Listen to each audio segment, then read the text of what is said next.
Alrighty, welcome back to Phoenix Wright Ace Attorney, specifically the Ace Attorney Trilogy.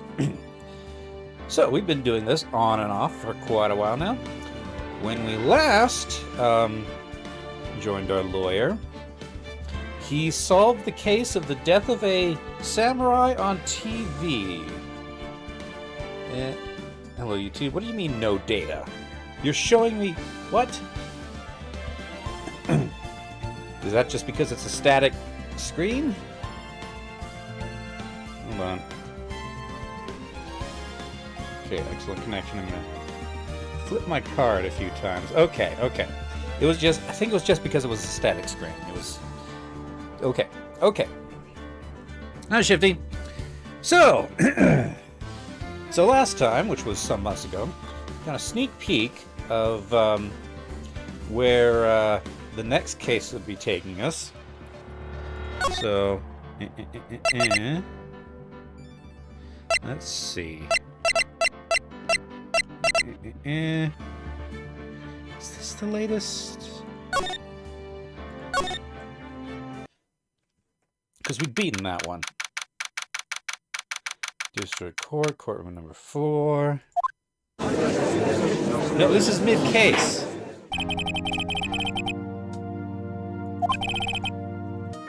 Okay, hold on. Okay, so that's the most advanced one.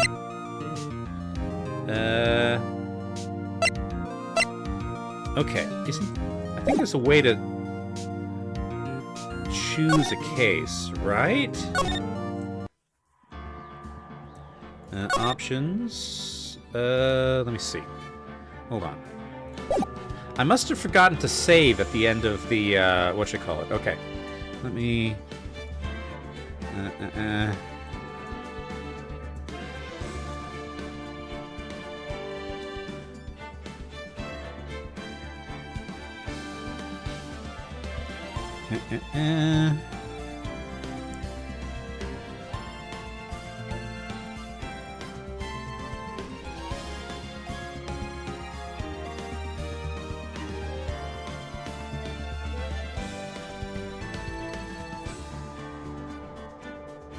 Let me see.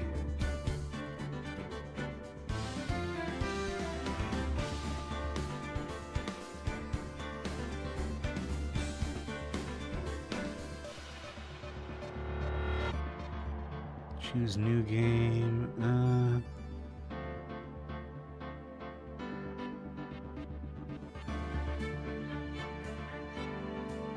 Okay. Looks like it will be counterintuitively new games. Is that really the...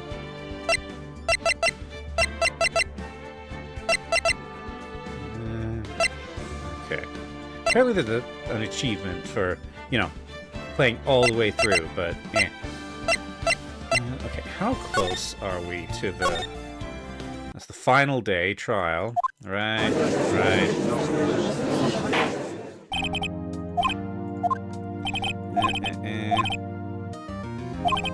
Okay, the beginning of the final day, that,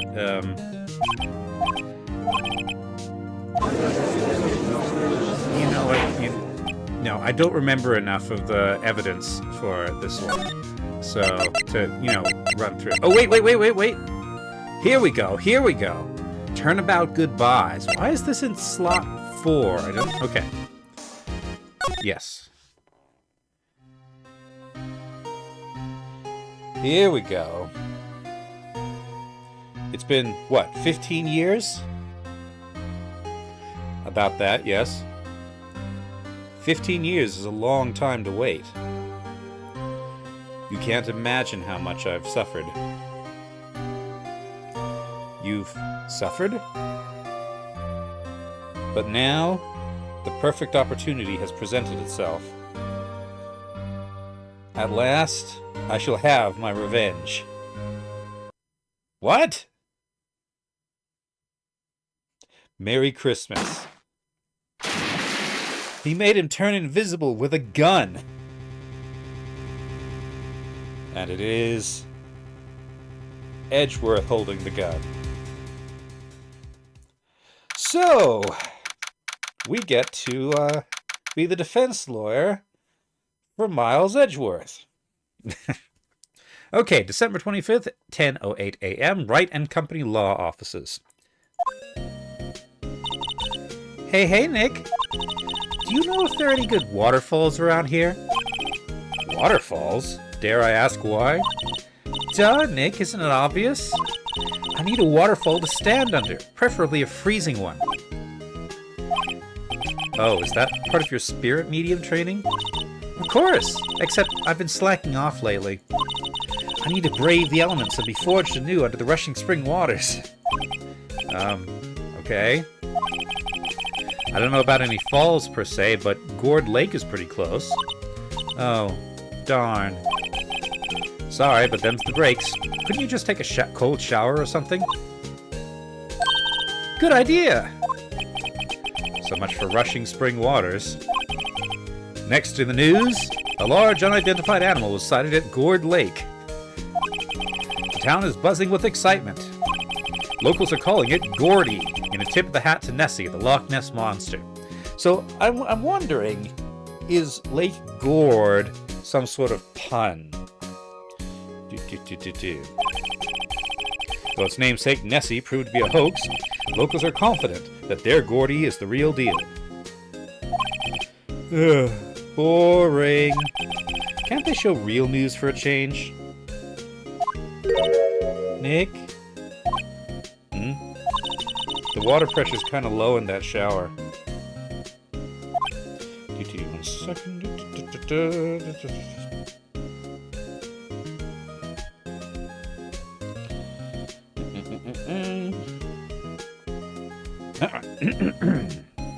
Okay.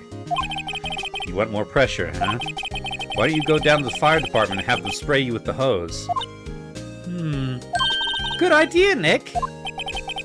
Apparently, Fey blood is no aid in detecting sarcasm. We interrupt this program to bring you a special news bulletin. Strange occurrences continue at Gourd Lake, but this time it's murder. Gourd Lake again? The body of a man was found in the lake early this morning. A suspect was apprehended. Sources inside the police department revealed that the suspect's name is Miles Edgeworth, age 24. 24?! Edgeworth was an up-and-coming prosecutor, known for his skill and connections. He was guaranteed a long and rewarding career. Has he thrown it all away? What? Edgeworth? What's going on? Edgeworth would never do something like... Nick? Yipes! Maya! Fireman yelled at me when I called him. I've got bigger things to worry about than that. They arrested Edgeworth. What? You mean the prosecutor? Yeah, he's a suspect in a murder. What? When? Where? Who? Why? How? I don't know. Let's go find out, Nick. Alright. And the game begins. It's the plant. Mia's favorite plant. Its name is Charlie. Did we know that? Maya's gotten the knack of watering it lately. Charlie's been perking up these days. Looks like it's cleaning day again at the hotel across the way. I hear they're planning a second branch outside the city. Oh boy. I can see the bellboy getting the angle of that screwdriver in the drawer just right. We remember the screwdriver, I think. And the hotel, at least. Maya brought in a poster of the Steel Samurai the other day. We had a big fight over whether to put it up or not. I know she's just waiting for a chance to sneak it up on the wall. Difficult-looking legal books stand in a formidable row. They mocked me. I tried reading one and it made my head hurt. When I closed it, it slipped out of my hand. Then my foot hurt, too. The phone. Mia's desk. If we had more clients, I would probably sit here more often. Lately, I've been spending more time on the couch watching TV. Okay. Move. Okay. Detention Center, Gourd Lake entrance. Backspace. What do you have to say, Mia? Well, what should we do? What do you mean? Let's investigate. We should talk to Mr. Edgeworth and check out the crime scene. You're right. We need more information. Save aimlessness and the confusion for later. Oh, I'm sure we'll have plenty of confusion. Well, got any good ideas? Not really.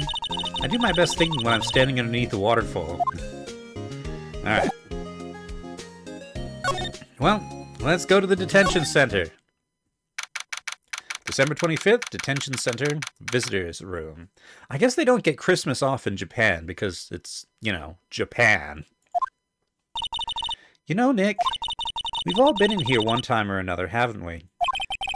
I guess it comes with the territory. I'm not sure it's something we should mention to too many people. Ah!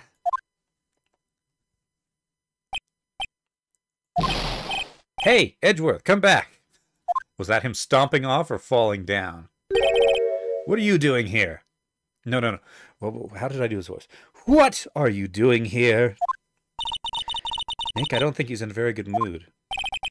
Well, he is in detention. Like, prison detention, not school detention. Were you in a good mood when you were here? So you've come to laugh at the fallen attorney. Then laugh, laugh. Well, why aren't you laughing? Nick, should we be laughing? Nah, it's a trick. Laugh and he'll get mad. Or burst into tears. Edgeworth, we don't have so much free time we can spend it coming down here to laugh at you. Yes, you do. Actually, he's right. I hoped you wouldn't come. I don't want you to see me.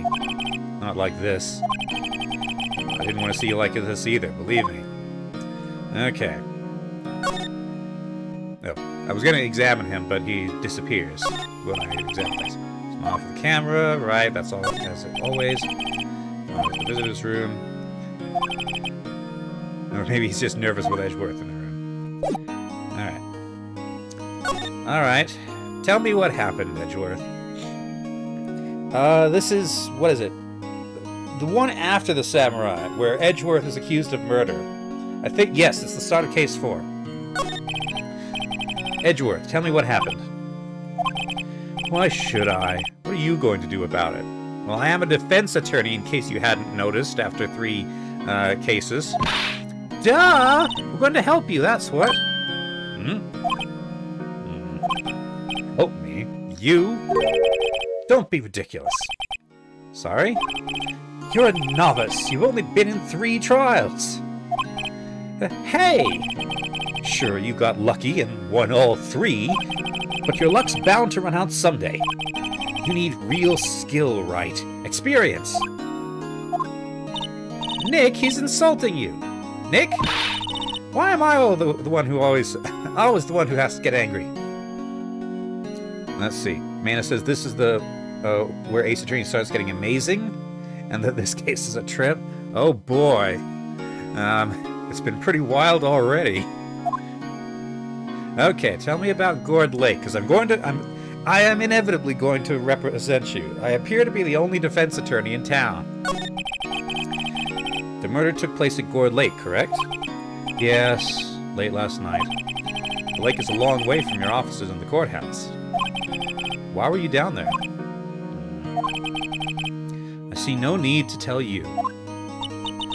Mr. Edgeworth, you didn't really... Gordy. Huh? I went to see Gordy. Gordy? What's that?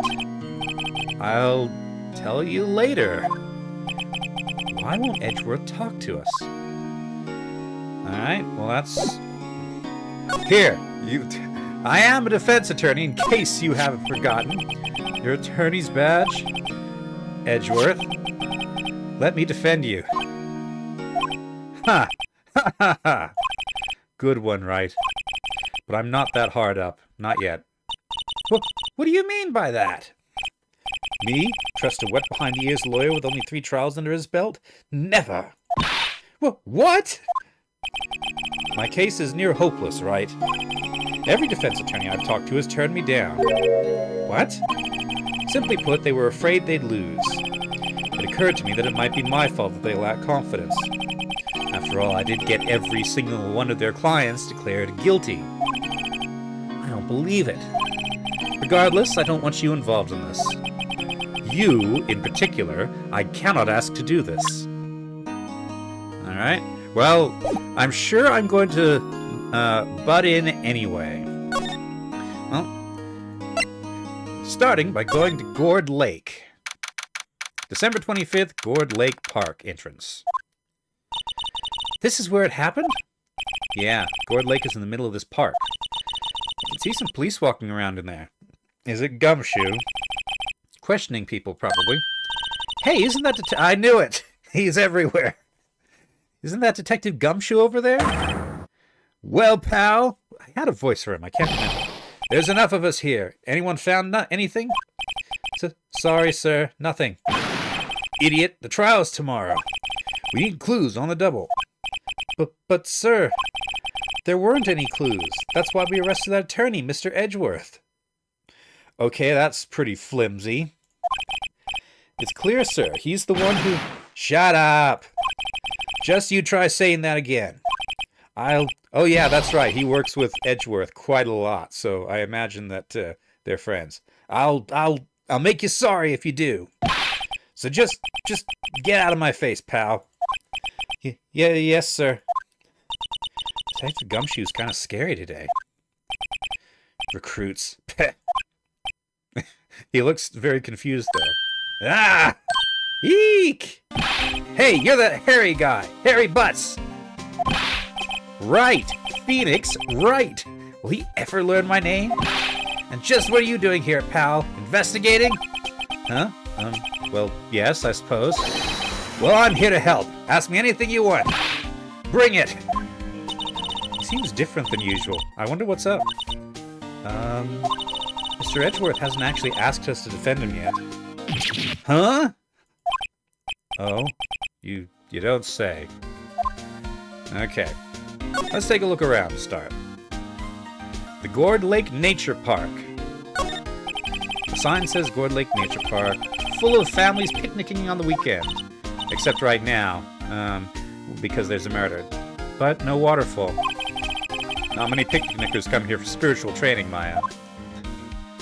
So why are only the front row of trees bare of leaves? I feel winter's chill from the bare leaf trees today. What is it about winter that turns people into poets? I don't know, but my toes are starting to feel numb. Yes, my poetry has that effect on some people. Let's see. Okay. Seems like it for here. Alright, Gumshoe. Tell me what happened. Detective Gumshoe? You know what happened here? Huh? You don't know, pal? No. Wow, okay, Mr. Head in the Fluffy Pink Clouds lawyer. Head in the... Huh? Never mind, I'll tell you. It happened last night, about 15 minutes after midnight. There was a boat out on Gourd Lake. In that boat were two men. One of those men shot the other with a pistol. Very square pistol. Square, but also round. A weird pistol. That is a weird pistol. That looks like a flare gun. And the shooter was Mr. Edgeworth? A cop who arrived on the scene arrested him. How did they get there so fast? Well, there was a witness. When the report came in, we raced to the lake. A witness? Okay. Tell me about the witness. Who was this witness? Sorry, pal, that's confidential. Anyway, the witness saw everything, apparently. I'm sure they'll turn up at the trial tomorrow. Was there only that one witness? Yep. It was pretty cold out in the lake tonight. Last night. And it was Christmas Eve, after all. Still, we're being thorough. You never know when you're going to turn up another witness. That's why we're here today, checking things out. So far, we're coming up empty. Oh, it's Christmas today. I'd forgotten. What are you getting me for Christmas, Nick? Talk to Santa. Let's see. Mana says, yeah, it looks like a blocky flare gun or a Luger, like a garbage Luger knockoff. Alright, tell me about Edgeworth. You don't think Mr. Edgeworth is a murderer, do you? Absolutely not. It's impossible. I don't care if there's a witness either. I don't believe a lick of it. Right! Who cares what the witness says? I care. You really believe in him, don't you, Detective? Of course I do. But the police are pretty sure he's the killer. Nobody's ever even really taken this investigation that seriously. Oh no! For all the help Mr. Edgeworth has been to us, hard to imagine that no one's standing up to take his side. Well, at least you are, Detective. At least you are. So, defense request. Is it true? No one will take Mr. Edgeworth's case? Yeah. He's a bit of a celebrity. If you defended him and you lost, your reputation would be sure to suffer. What's more, the case against him is, well, it's pretty solid. Suppose it would be if they have a witness. Hey, pal! Don't tell me you're going to turn your back on him, too. Remember the Steel Samurai case? Mr. Edgeworth helped you get your client declared innocent. Oh yeah, that's right. The prosecutor turned on the witness who actually did it. I know. I went to Edgeworth. I tried. He really doesn't want us to represent him. Especially not us, he said. What? Well, that doesn't make any sense, pal. You should have heard him talking about you after that trial. He kept saying, right, right, right, over and over. Nick? I'm not sure that's a good sign. Neither am I. Why wouldn't he want your help? I don't get it. Detective Gumshoe, sir. What? Find something? No, sir. Not yet. But there was a call from the precinct. They want to hold an investigation briefing. A briefing? Right, I'm off. Oh. Sorry, pal. I guess you heard. I gotta go. And the last things you want to ask me about before I head back? Okay, let's start with the autopsy report. Well, yes, do you have any information on the victim? Sorry. I haven't worked up the autopsy report yet. I'm still waiting for it myself. Actually, say, if you get the time, drop by the precinct. We can talk more there, pal. You're not coming back, Detective? Probably not, pal. So what should we do if we have something to talk to you about? Ah, right. Here, I'll show you how to get to the precinct. Come down and see me anytime.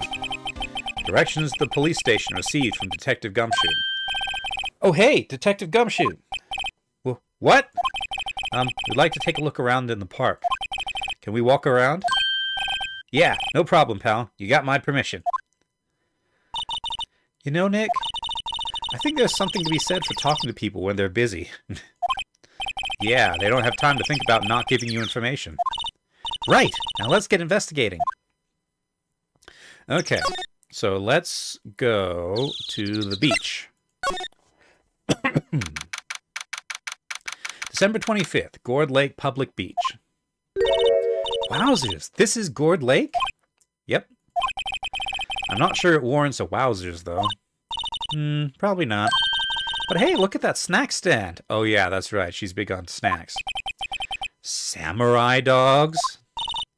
I want a samurai dog, please. I bet they're great. With a name like Samurai Dog, how could they not be? They're a little behind the times, though. The kids are all into the Pink Princess now. I mean, like, you know? Nope. Okay, let's have a look-see. So, we got the Santa Claus stand with the world's blurriest sign. A hot dog stand. It's closed. The Christmas fringe looks a little half-baked. The manor reads Samurai Dogs. Somebody needs to redecorate. Alright, what about this jelly bean? That's just part of the stand. Party poppers. Somebody's left some party poppers. You know, you pull the string, and it goes pop. Yeah, I know the ones. You see them a lot around New Year's. Hey, Nick, they might be a clue. Let's take them. Come on, admit it. You just want to pop them, right? Was it that obvious? Poppers. Let's see. Sure, take them. I suppose it couldn't hurt. Huh? Where'd they go? Into my pocket. Poppers put in pocket. It goes bang! Gee, I wonder why we would care about something that goes bang. Of course, it could be a red herring. This game seems to like those. All right. A lineup of plastic benches. I guess the idea is you buy a dog and eat it here. A hot dog, hopefully. I doubt anyone would want to sit here and eat on a day like this, except maybe Maya, if she had a samurai dog. Okay, waste basket. Interestingly, it's empty at the moment. The trash can is empty. At least the place is well maintained. Let's see. Tree. Wow, Gourd Lake is really big.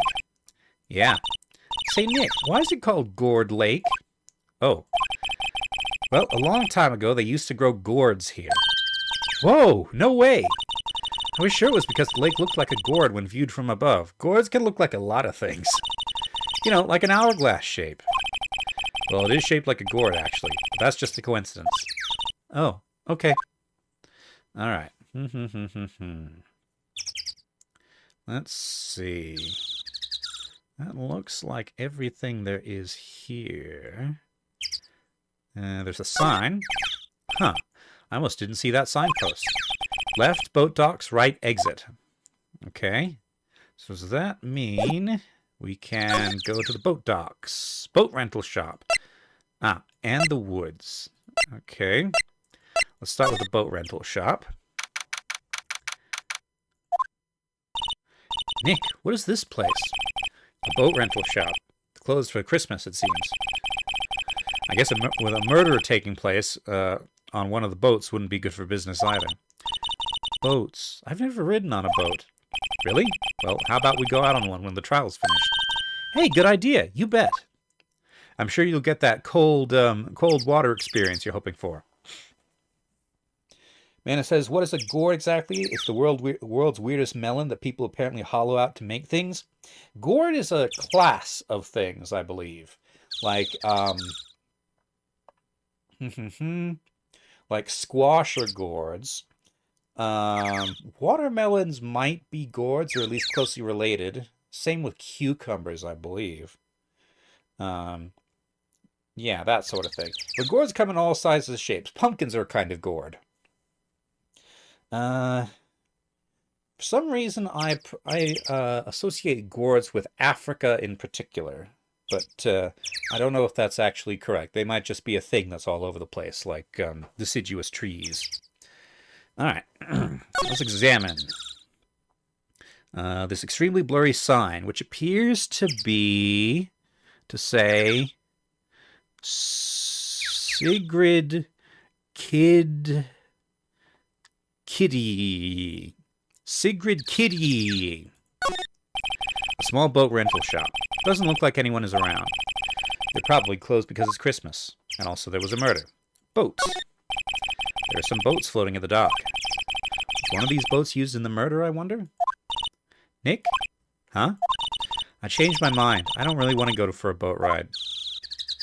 Because of the murder? Let's see. Bushes. Or perhaps the woods. There's more forest off that way. I doubt I'll find any helpful clues in there. Okay. Okay. So not much right here right now. Give it one more look over.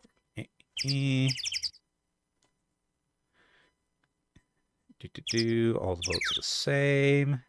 Door, window, vents. That's a lot of vents. In fact, that is a very interesting place to put a vent on a wall. Like, the ceiling's going to be, like, there. So, Okay, so, back to the beach, and then into the woods. Interesting. I like it here, Nick. No camping. I guess that's a picnic, not a camp. Look, someone's camping. No, they've got guts camping at the scene of a murder, and also a no camping sign. Hey, Nick! If they were camping here last night, they might know something about the murder. That's true. Good call, Maya. Let's go talk to them. Alright, let's take a look around. Hey, Nick. What? Don't tell me you're hungry again. No. I was just wondering, why are camping pots and pans made of aluminum? They didn't talk about that in any of the law books. So there's no law saying they have to be made out of aluminum then. I'm not having this conversation. I mean, it's aluminum because it's metal and it's light, I would presume. This SUV has seen better days. It's dented all over. Doesn't look dented to me. I can't believe anyone would drive their car down here. Let's see. Mana says it's shocking how much detail there is in all these backgrounds. I wonder if they're really mostly remade from scratch. Maybe. I don't know. Okay. A no camping sign. The sign says no camping. Funny place to pick to pitch your tent. Wait, what if the sign said no setting tents on fire? I don't think they have signs like that. Oh. Oh, because she was interpreting the pictograms. Alrighty. There's food and some magazines on the sheet. It takes a pretty tough skin to camp in this cold. Alrighty. There's trees. The trees grow quite thick here. Further back, the trees fade into shadow where the sunlight can't reach them. Okay, now slide. So I don't see anybody here. This camera has a mic and some sort of attachment. It must take pictures when triggered by a noise. Wow, cool. Let's try it out. Hi, I'm Nick. Maybe I'm not saying it loud enough. Hey, I'm Nick. Huh. Nick! Will you stop that? Maybe it's broken? Don't kick it. Maybe it isn't set to respond to voices? Well, what then? Maybe these things? The party poppers? Well, ain't that interesting? A camera that's set up to automatically take pictures at the sound of a bang. My throat is already scratching. I need to take a drink.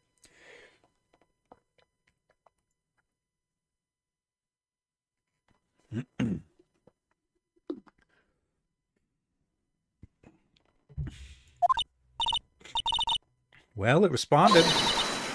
Yeah. Hey, you, get your hands off of that. Yeek! What in the Sam Hill? Look what you done now. There goes a whole roll of film. Well, huh? Sorry? Sorry is nice, but I don't pay my bills. You know how much a roll of film of that film costs? I'll pay you back. What were you all thinking sending off a party popper in a place like this? Well, what? Don't try to play stupid with me just because you think I'm some country bumpkin. You know, I know how y'all Yanks think. Say, those southern folks talk with that exaggerated drawl of it. Why, they must be dumb. So,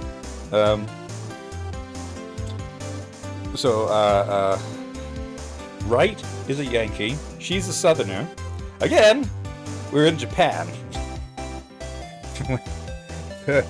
There were chopsticks on that picnic table. Well, let me tell you, just because I might be dumb, don't mean we all are. Nick, help! And who are you now? Her chaperone?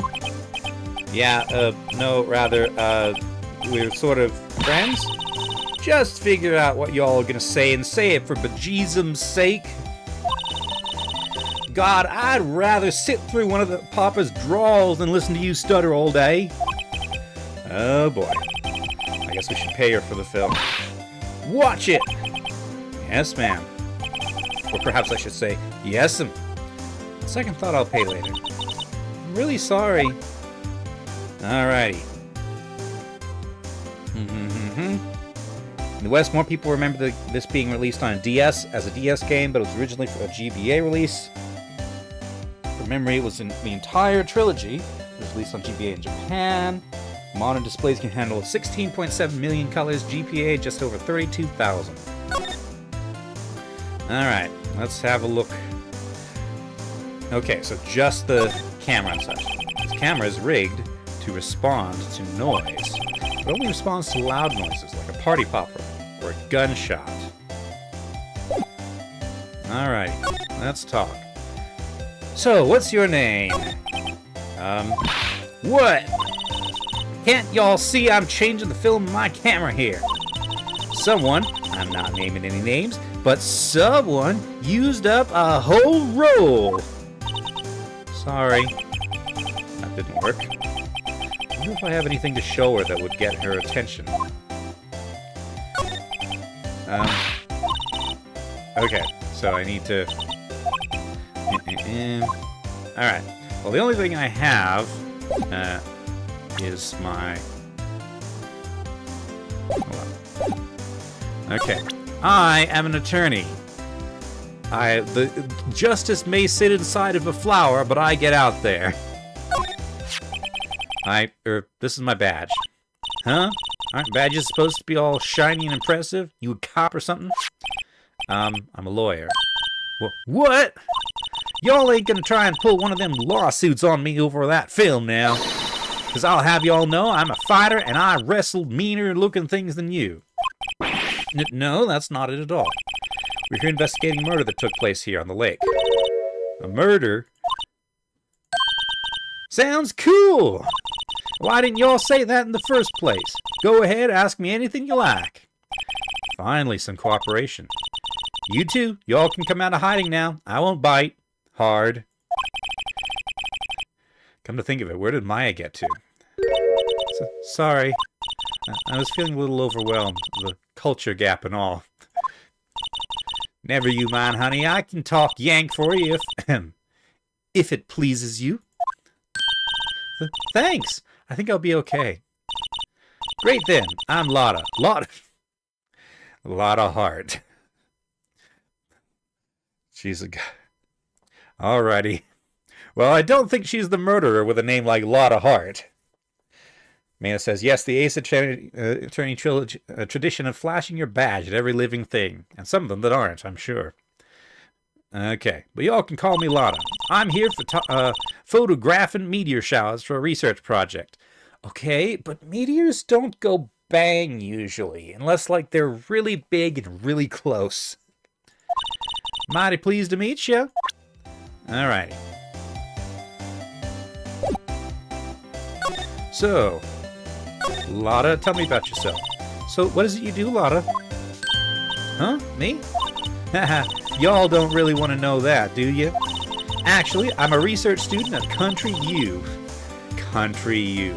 Right in the heart of the Heartland. I'm pretty sure that the Heartland is at least half north of the Mason-Dixon line.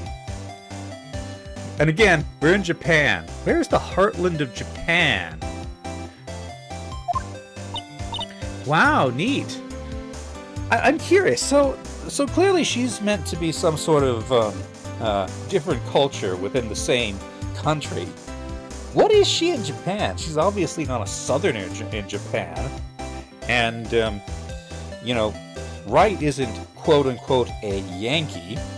So what is she? Wow, neat. Nick, she's a research student at the university. Country U. So I hear. So when did you come up here? Let me see.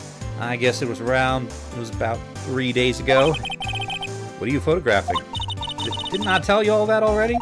Meteors. Yep, meteor showers. Falling stars.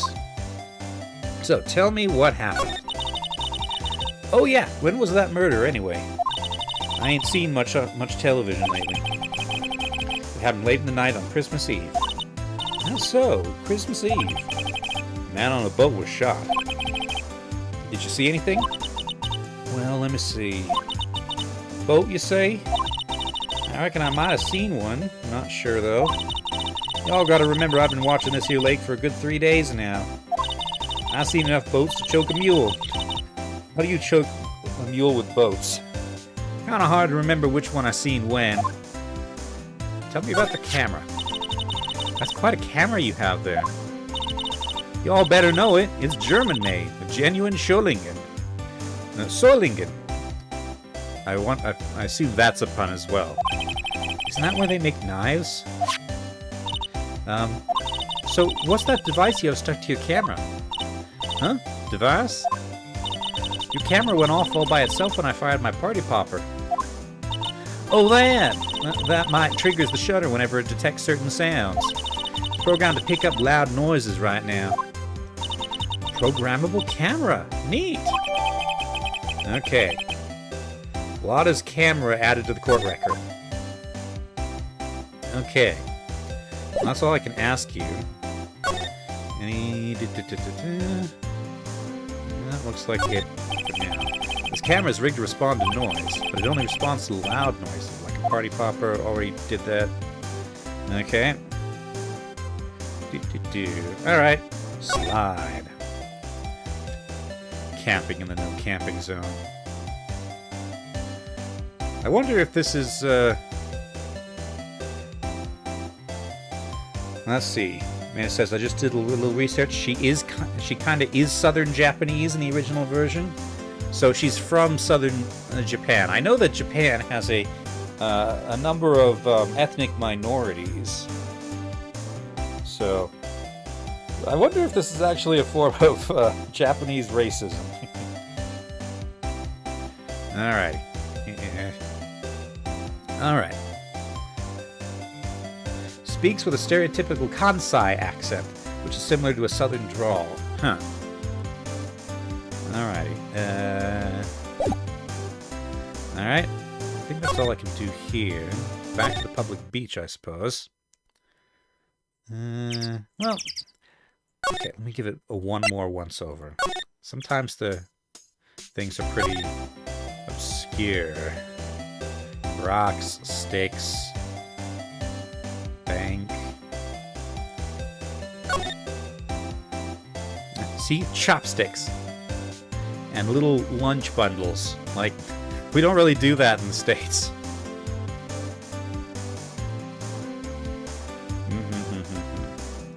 Interesting. That tree appears to be broken. Okay, that looks like what we got, yeah. Alright, to the public beach. To the entrance. And I guess from here to the police station. December 25th. Police Department, Criminal Affairs. Let's see. Mana says, and she apparently annoyed the Capcom Osaka office because it slightly implies that people from Osaka are cheapskates. Just going off the wiki, I'm sure. Looks like Detective Gumshoe wasn't here. Something wrong, miss? Turning yourself in? Okay, what did you do? Shoplifting? Larceny? Public indecency? No! None of those things! We're looking for a Detective Gumshoe. Is he around? Gumshoe? Oh yeah, he's in a meeting right now. I don't think we'll be out anytime soon. Okay, we'll come back. You do that. Oh, and go straight home and stay out of trouble. No more shoplifting, you got it? That. Do I look like a criminal or something?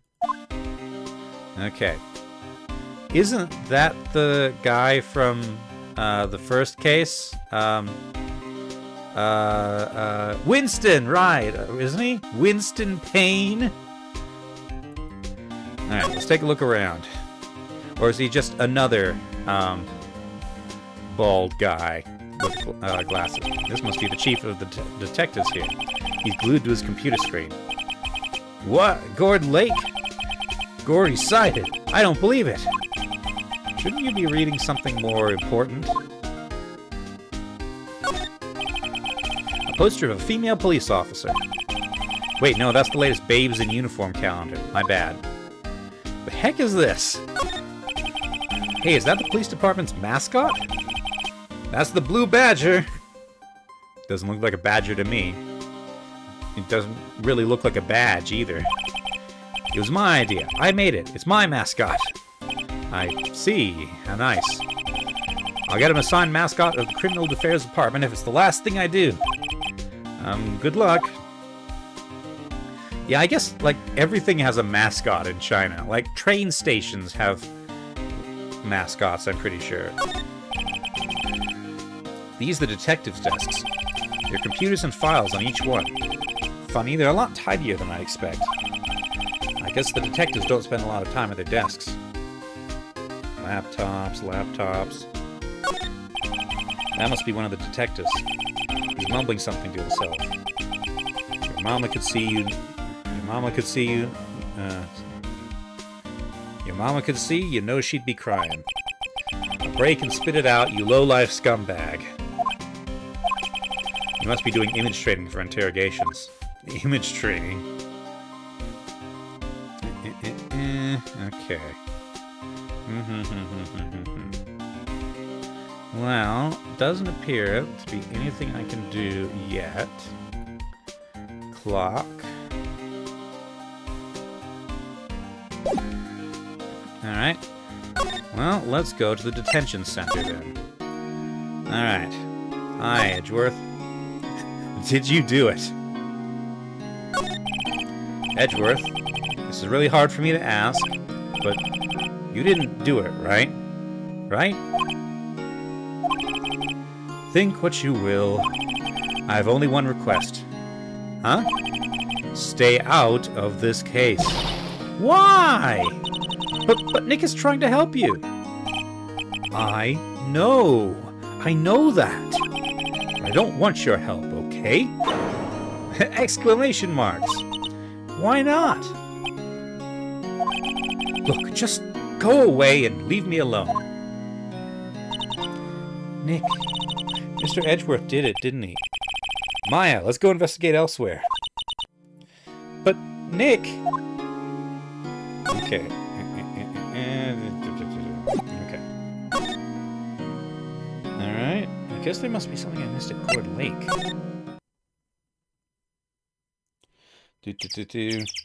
Man, it says, apparently a universality among humans that any country with a large enough population or landmass will spontaneously have regional rivalries and petty insults pop up. I'm sure.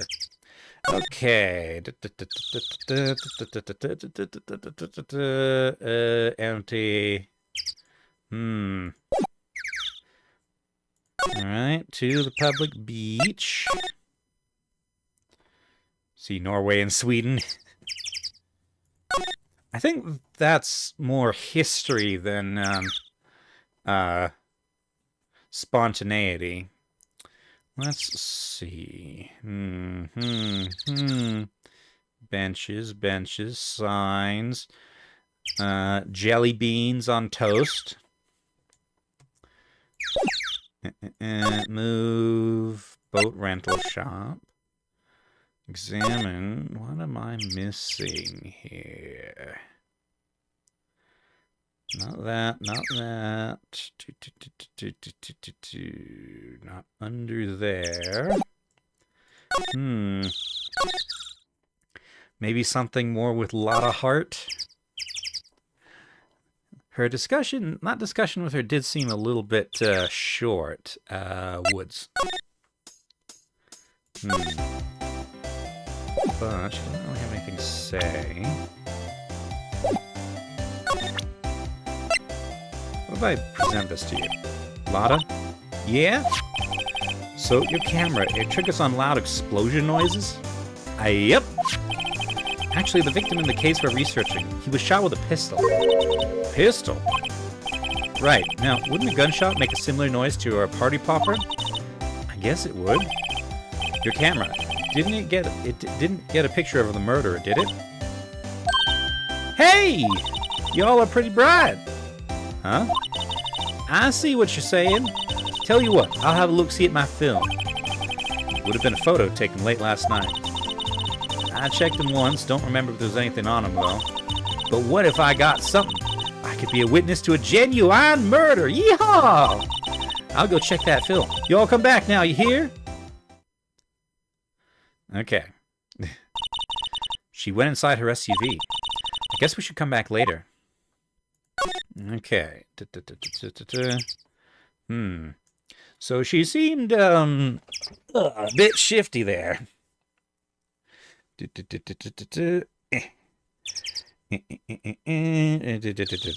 All right, slide.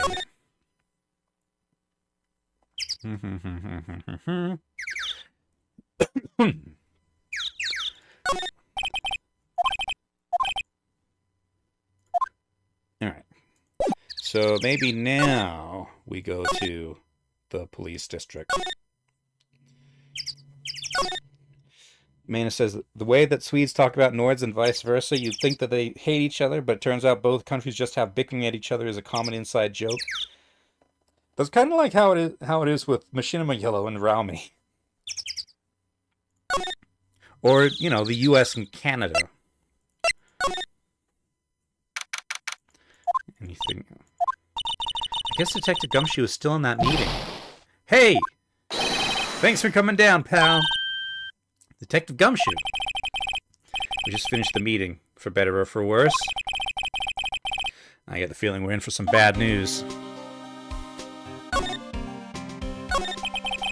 Do you know anything about the victim yet? No, I still can't ID him. Has Mr. Edgeworth said anything? Not a word. Meeting. So, how did the meeting go? I can't tell you, pal. You're a lawyer. True. You know, I don't know what to believe anymore. Sure, Mr. Edgeworth's human like you or me. Still, I have the feeling that if he'd done something wrong, he wouldn't go hiding it. That's just the kind of guy he is. Why can't anyone else see that? So they think that Mr. Edgeworth did it? Well, the trial's starting tomorrow as scheduled. See. Hey, in the end, you did tell us about the meeting. Don't go telling anyone else, pal. Yes, sir. And do me a favor. Stand by Mr. Edgeworth. He needs help, and you're the ones to help him. I'm sure he's got some reason why he won't talk to us. Thanks, Detective Gumshoe. Alright. Detective Gumshoe, how can you trust Mr. Edgeworth so much? Well, I think that was obvious. We've got a strong working relationship, us two. We trust each other, and that's how it works. A working relationship? See, Mr. Edgeworth always gets his defendants declared guilty every time. Yeah, his methods might be a little extreme at times, but there's a reason. He trusts our investigation, see? He trusts us to get the right man. That's why I work extra hard, pal. We've got to earn that trust he places in us. I see. Mr. Edgeworth is a man you can trust. And you have my word on that. Okay. I was wondering, did you ever get that autopsy report? Oh, that. Yeah, I made a copy for you. Okay. Time of death sometime on the 24th or 25th.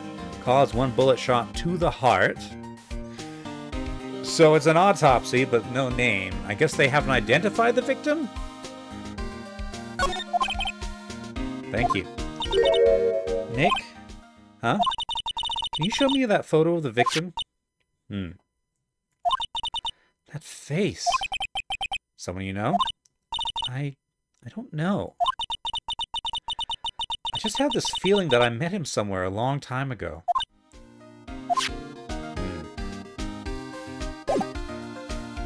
Let's see. So, what do you have to say about this? Sorry, I'm drawing a blank right now. And my badge. He doesn't understand the badge. Okay.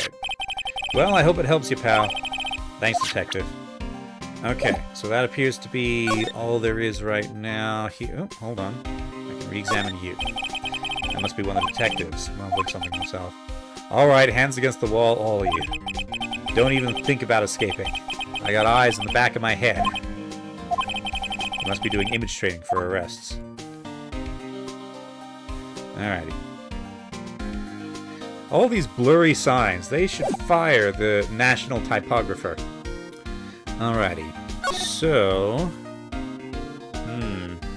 let's visit the offices. What is it? Oh! Nothing. Just something's been bothering me. Could you show me that autopsy report once more? Hey! I remember now. This guy. He's a lawyer that was at the office Mia worked at. I met him once when I went there to hang out with Sis. That office? Wait. You mean Grossberg's office? I don't remember him. Right, that guy. That was the last name I expected to come up. Maybe I should go talk to him, for old time's sake. Okay. Here, have my attorney's badge. You know, I think it's developing a nice luster. I'll look at your badge later, Nick. We've got work to do. I suppose you're right. Okay. Anything new here? No. Okay. Was Grossberg... Oh, yes, this place. That was in episode 1, I believe. Oop, no. It's been a while since I was here last. Mr. Grossberg is out, as usual. Hey, Nick, look at the wall. That painting is still missing. Mia must have known about the deal with Mr. Grossberg and read White. She kept track of all of White's extortion and blackmail rackets. That's what was going on, yeah. Okay. Why is the wall here a different color? A big painting was hanging there until recently. Huh, what happened to it? Oh, well, he gave it to someone. I bet he gave it to some romantic interest. Love blossoms eternal, Nick. Yeah. Lamp. Expensive-looking mahogany bookshelves filled with expensive-looking mahogany books. Funny. They don't look like they've ever been read. Well, then let's take them back to our office. He won't miss them. We don't need them. Then can we take that wooden bear? It is kind of cute. Let's see. A table for clients. An elegant ebony case, and if I'm not mistaken, that light is made of solid gold. Even I can tell someone here's got money to burn. We should put things on our client table, too. I'm not really into smoking. We could put out candy or gum. Classy. Plant? An expensive potted plant. No idea what kind of plant it is, but it's probably the most expensive one available. I think our Charlie is cuter. Right. He's really cute. He's a really cute plant. Alright, desk. A solid mahogany desk for solid mahogany shelves with solid mahogany books. The wood's been polished to a deep luster. Hey, Nick, I want a desk like that in our office, too. I don't know. I don't think I'm ready to sit at a desk like that yet. Huh? I meant for me. You better start saving your allowance, then. Let's see. Alright, so that appears to be all here.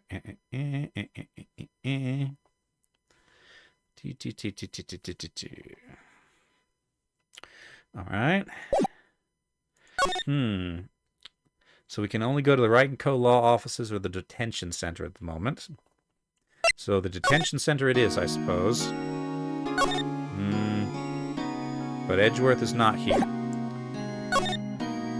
Oh, no, we can go from here. We can go to Gourd Lake or wherever. Okay. Let's go and see if the film is developed yet. Hey, y'all! Lotta! Wait up a sec, we got bingo! Bingo? My automatic camera took 2 pictures last night. Hey!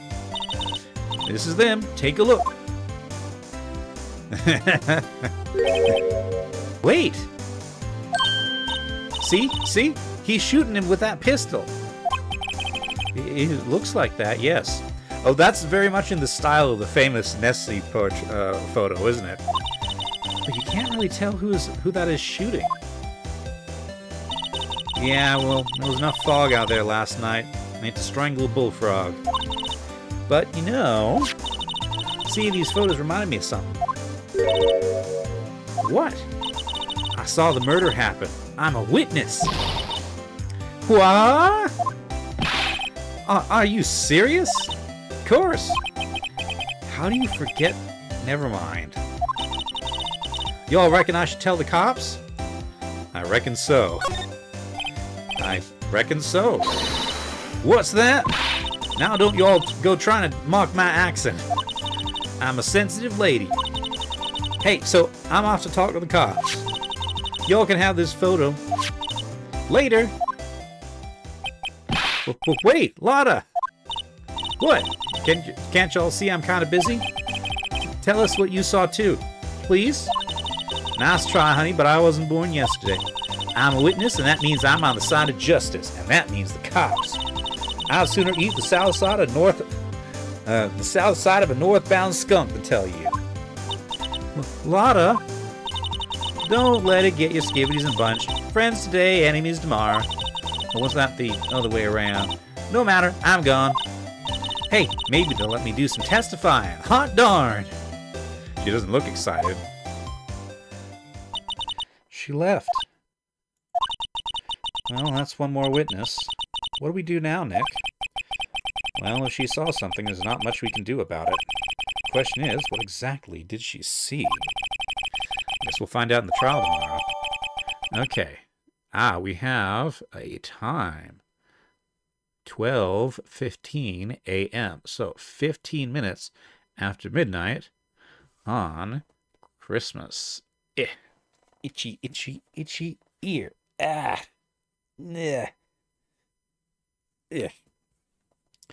Why is my ear itchy? Like, not the outside of it, the inside, like down deep. Still itchy. Alright, anything else to look around at? Slide. Expensive looking camera faced the lake. Next to it is a large microphone and a blue plastic sheet. Looks like a computer's attached to the camera. Okay. So, let me see.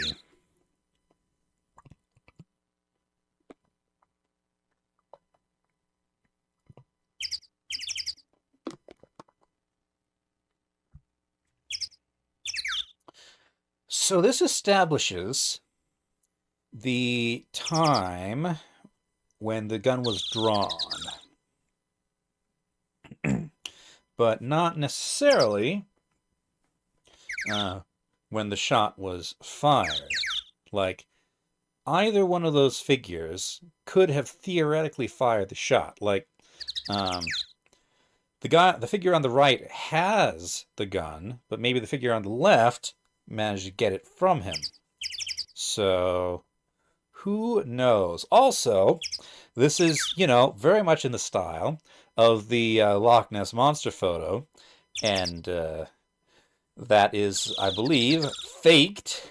So, we don't know what Lotta Hart was doing in her SUV while she was developing this photo.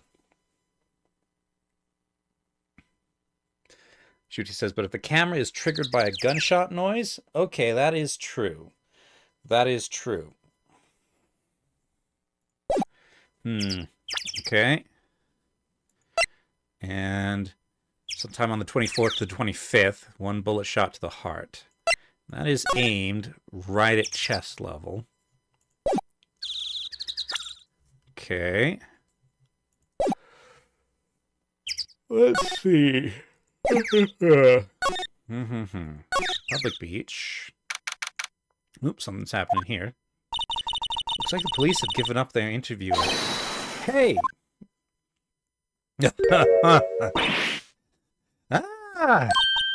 Nick! I think Santa's mad at you. Long time no see, Nick. Nick, you know Santa? Wow, Nick and Saint Nick. Hey, I see the connection. Don't be ridiculous. Dude, it's me. Larry! What are you doing here? Isn't it obvious? I'm working my day job. No. What did I do for his accent? I sell samurai dogs, dude. Want one? Gotta get money for dates, My girl Kiance deserves the best. Kiance? Not another model, I hope. Oh, Kiance, a fine, fine woman, Nick. It was her idea that I wear this costume. She was all, you go, girlfriend, you know? She bought this costume for me. That's great, Larry. Wow, a Santa costume. She must be really nice. Whoa, cute. Nick, who's she? She's not my, what? No, she's not. I'm his partner, my FA. I'm, the little sister. Sister? Wow, Nick must be tough. Working 9 to 5, having to take care of a little sister. No, I'm not Nick's sister. I'm my older sister's little sister. Oh, yes, well, that explains everything. Huh, sounds great. Don't worry, Maya, he's not listening. Okay. Tell me about samurai dogs, I guess. Tell me about the dogs. Huh? Oh, you mean the samurai dogs? Well, why are they samurai dogs? I mean, they kind of look gourd-shaped. Oh, well, originally they were gourd dogs. You know, like gourd dogs. I imagine that was something entirely different to Japanese. Ouch. The samurai thing was Kiansu's idea. Oh, she's my woman, you know. She was all, change the name and you go, girlfriend. She may be that banner. Ah, yes, jelly beans on toast with mustard. Man, the kids can't get enough of the samurai dogs. Something about that just seems wrong. Oh, and guess what? We're getting a ton of customers here at the lake. What with the big news? The big news? Yeah, Gordy. Gordy?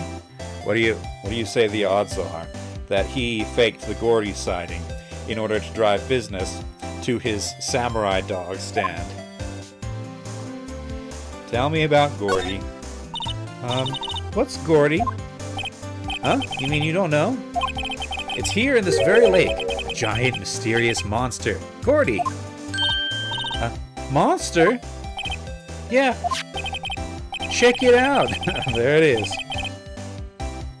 Giant life form appears in Gourd Lake. This is an article from yesterday's newspaper. There's a photo. Wow, it's really real. That looks like a sock puppet to me. Nick, a monster, a real monster. That's the only thing that's not blurry. Although interestingly, that is actual English text, not Japanese text. Yeah, it's probably just a log or something, right?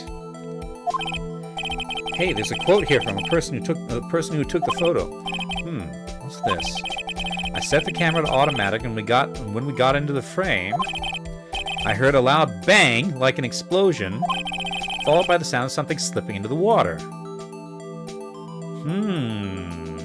Interesting. I wish I could have seen it. Why would there be a sound like an explosion? Larry, can I borrow this article from you? Sure, no problem. That'll be $1 million. $1 million? Grow up, Larry. Gory article added to the court record. Okay. So, our court record. So, this photo was taken at 12:15 on the 25th. But the autopsy does not places it on either the 24th or the 25th. And then this would have been during the daytime. Interesting.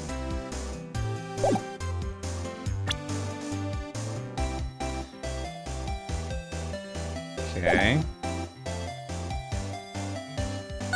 So, tell me what happened. Hey Larry, there was a murder here last night. Since you work here, have you heard anything? Nick, you're wasting your time. Last night was Christmas Eve. He was with Kiance, obviously. He wouldn't have been standing out here in the cold. Oof. Huh? I think what you just said caught him off guard, Maya. No, it's just Kiance is not in town right now. She's in Hawaii on a photo shoot. model. I knew it. Well, anyway, there was a murder here on the lake. The trial's tomorrow. Huh, neat. The defendant is Edgeworth. Miles Edgeworth. Nick? Why would Larry know Edgeworth? Whoa, Nick! You don't mean that Miles Edgeworth? Old Edgy? Yeah, he's a murder suspect. Whoa, murder? Huh? You know Mr. Edgeworth, Larry? Yeah, of course. Edgy was in the same class as us in grade school. What? So, Mr. Edgeworth was your classmate, Larry? Yeah, Nick, him and I used to hang out all the time. Wow, I never knew. Don't get me wrong, he's always been kind of a stick in the mud. Studying all the time, trying to be like father. Like his father? Yeah, Edgy's pop was a famous defense lawyer back in the day. Interesting. So, his father was a defense lawyer, but Edgeworth is a prosecutor. I'm guessing there's some story there. Wow. Wait, you said defense lawyer? Yeah. Wait a second. But Mr. Edgeworth is a prosecuting attorney. What? Edgy's got a proboscis on his knee? No! He's a prosecuting attorney. That's like the total opposite of a defense lawyer. Huh. Go figure. He always used to talk about defending the weak who are unable to defend themselves. Man, he used to go on and on about man's duty to society and all that. What a bore. I wonder what changed his mind, though. Do you know Nick? Nick? Alright. I can't get over the samurai dogs. The original samurai dogs, no less. Hey man, whoever calls their product the original must first wins. Why don't you add world famous to the sign? Hey, good idea! What have I done? Okay. So, what exact... okay. So, what do you have to say about this? Sorry, Nick. I don't know much about that. I'm just a simple vendor of samurai dogs, dig? You know anything about this?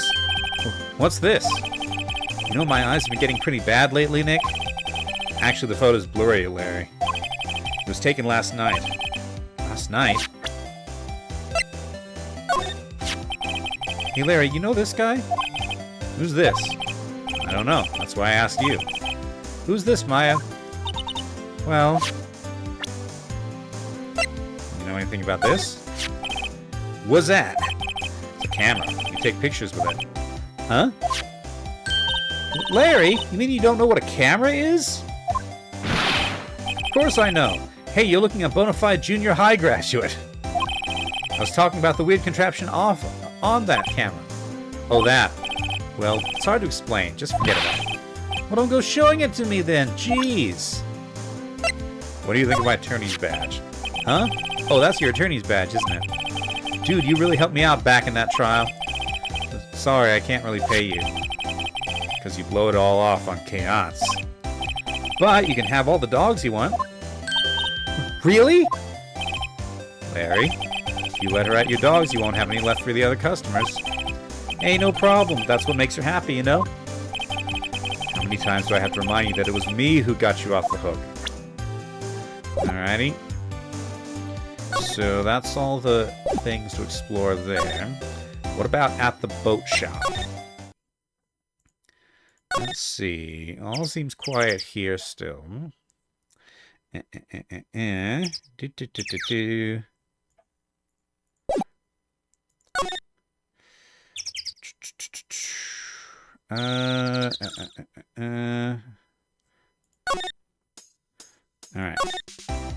Back to the entrance.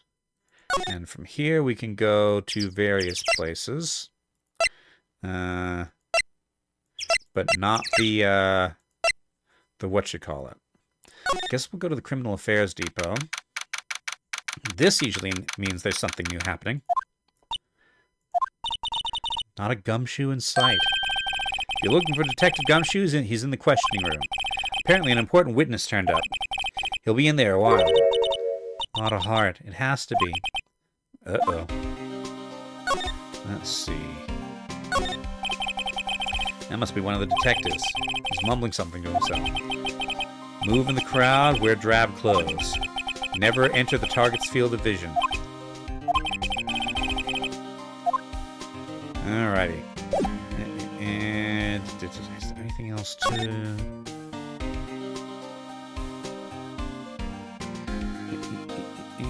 Okay.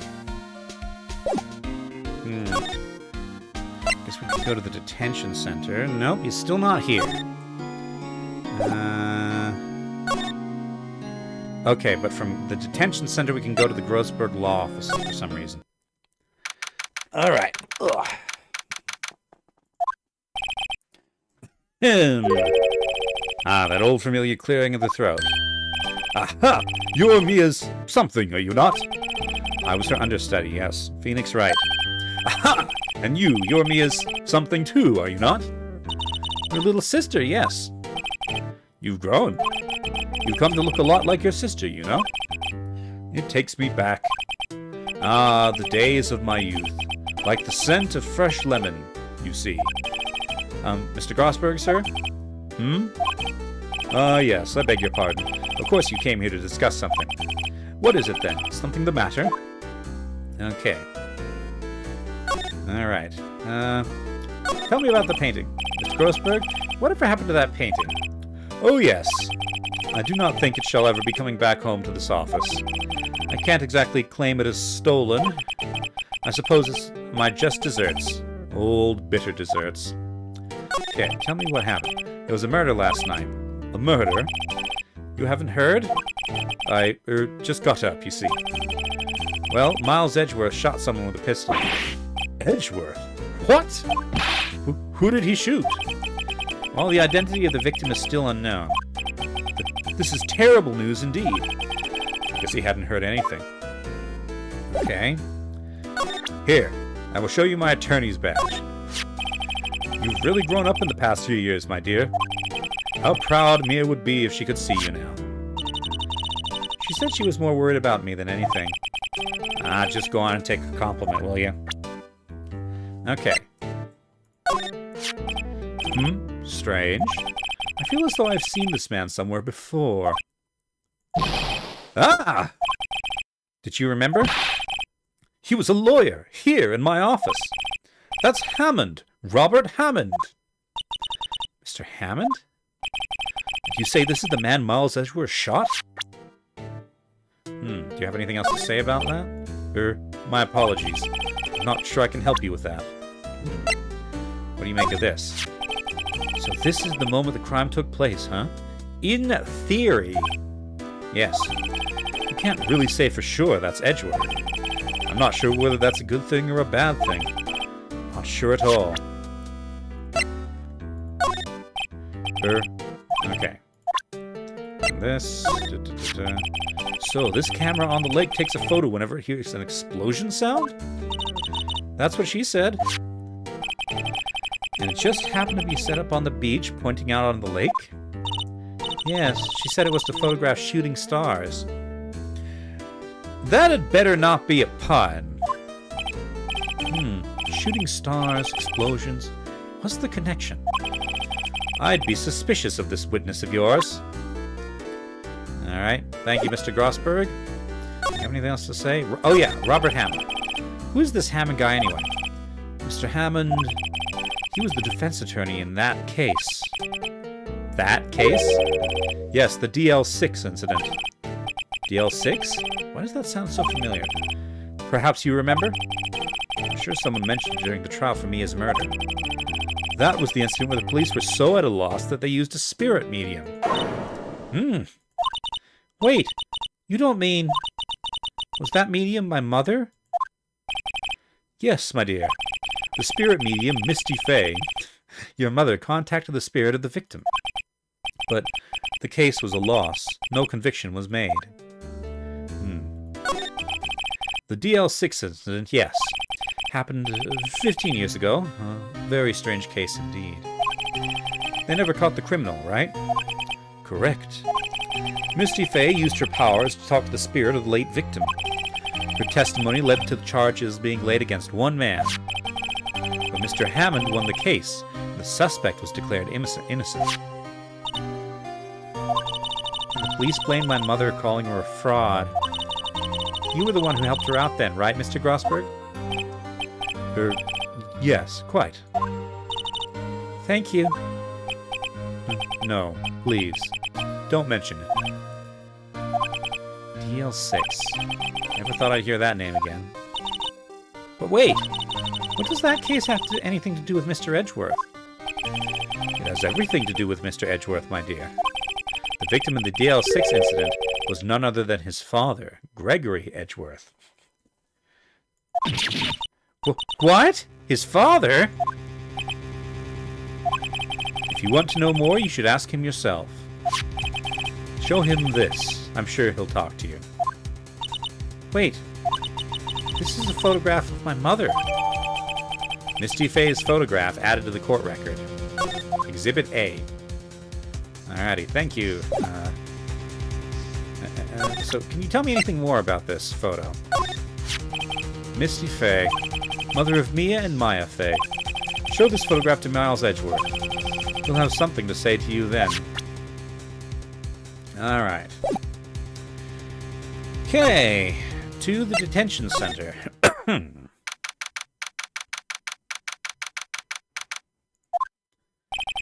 What's this? I was hoping you'd gotten my message the first time. Edgeworth, what about your defense? It's no concern of yours. Guess he hasn't found anyone yet. Alright. I ask you about the murder? Right. I'll ask you again, just leave me alone. Please try to understand. I'm not doing this to prove I'm tough or because I look down on you. I just don't want you anywhere near this case, understand? Gourd Lake. Why did you go to Gourd Lake? I have no intention of telling you. Nor, apparently, would you tell Detective Gumshoe. Detective Gumshoe was really worried about you. Alright. What's that? I'm not in the mood for idle banter, right? I'm sorry, I can't think of anything I want to say about that.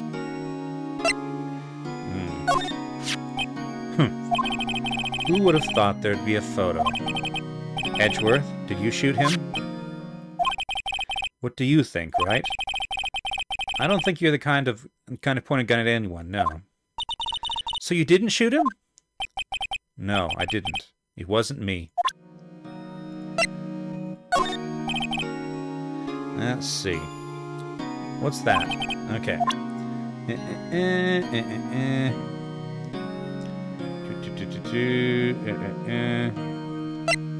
Alrighty. Misty Fey's photo. Edgeworth? It's only been a matter of hours since you last visited. Yet you've made incredible progress in your investigation. I'll admit it, I'm impressed, right? You always were single-minded in your work, though. Once you start on something, you always see it through, don't you? About the DL6 incident. Right, DL6. I didn't want you to find out about it. That is why I refused your offer to defend me. I'm sorry if it sounded like I thought you weren't up to the job. I just wanted to keep you away from DL6. So, do you still think it would have been better for me to stay away? I don't know. But I see no point in hiding anything from you now. Very well. Ask whatever you like, and I will answer to the best of my abilities. Alright. So, tell me about the DL6 incident. The DL6 incident was when my father died. Right before my eyes. He was shot and killed, and I saw it all. Oh. My memories from that time are foggy. I suppose it's a self-defense mechanism. So he would have been 9 years old. In any case, a suspect was arrested. A man. It's pretty clear he was the only one who could have killed my father. The spirit medium they used to talk to my late father said the same thing. It was an attorney by the name of Robert Hammond that cleared the suspect's name. Hammond is the victim in the Gourd Lake murder? Correct. That spirit medium, that was my mom. What? You mean you're... It's strange. I thought that terrible incident was about to end, and now... this. About to end? The DL6 incident happened 15 years ago. 15 years ago, on December 28th. December 28th? The statute of limitations on the case runs out in 3 days. What? Nick? What does that mean? When a case's statute of limitations runs out, legally the case never happened. 3 days from now, DL6 will be closed forever. Tell me about the suspect. What happened to the suspect, the one who got off innocent? I don't know. He disappeared from public view. Nobody knows where to. If he's still alive, he'd be about 50 years old now. I guess I can understand why he'd go into hiding. It'd be hard to live a normal life after being a murder suspect on such a big case. Tell me about your father. So your father was a lawyer? He was. Gregory Edgeworth. He was quite famous at the time, apparently. So you were sort of trying to follow in his footsteps.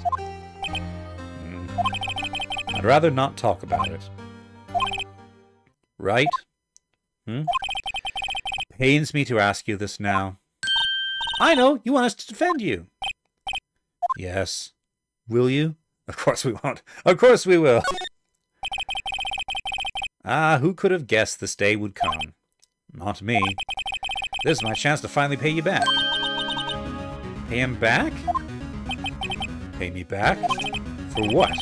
I don't remember ever doing anything for you. Never mind. I guess you don't really need to know. Huh.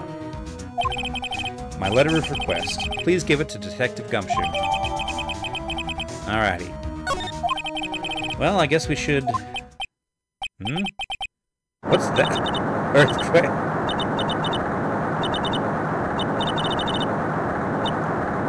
Okay. Phew! That was scary. I guess they do have earthquakes in Japan. Huh? Where's Edgeworth? There! He's on the floor in a ball, shivering. I guess he doesn't do so well with earthquakes. Probably better not live in Japan, then. I've heard of running, but curling up into a ball? Well, I guess we're done. Mr. Edgeworth doesn't seem like he's going to stand up anytime soon. Let's go, Nick. Right. You have to give Edgeworth's letter of request to Detective Gumshoe. Alright. So, before we do that, let's poke around a bit. Do you have anything new to say? No. Move. Boat rental shop. Nothing appears to have changed. Public beach. Woods. Let's see. Man says the asteroid 2024's YR4's probability of collision just keeps rising, which is not great. Feel like a crazy person for saying this, but if we're able to very accurately determine the site of collision, and if the site happens to be in the middle of nowhere, I think we should let it collide. That'd be awesome and likely to provide a lot of great scientific data, as long as the debris field / ash field doesn't pose a safety risk. How big is it? The asteroid, I mean. Slide. Okay. Nope.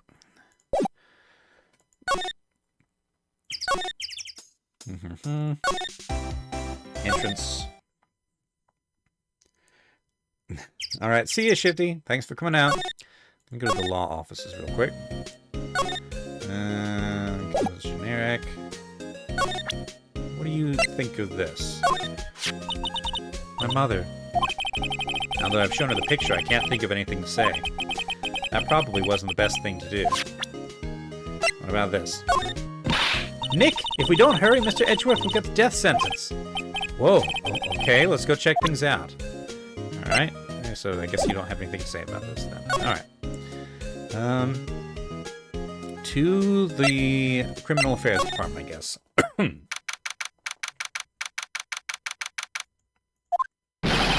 What's going on here? Yeek! What's wrong, Detective? This wild lady comes in here with just a while ago. Says she came to talk to y'all after hearing what Mr. Wright had to say. What's this all about, pal? A lot of heart. Why are you going around finding more witnesses?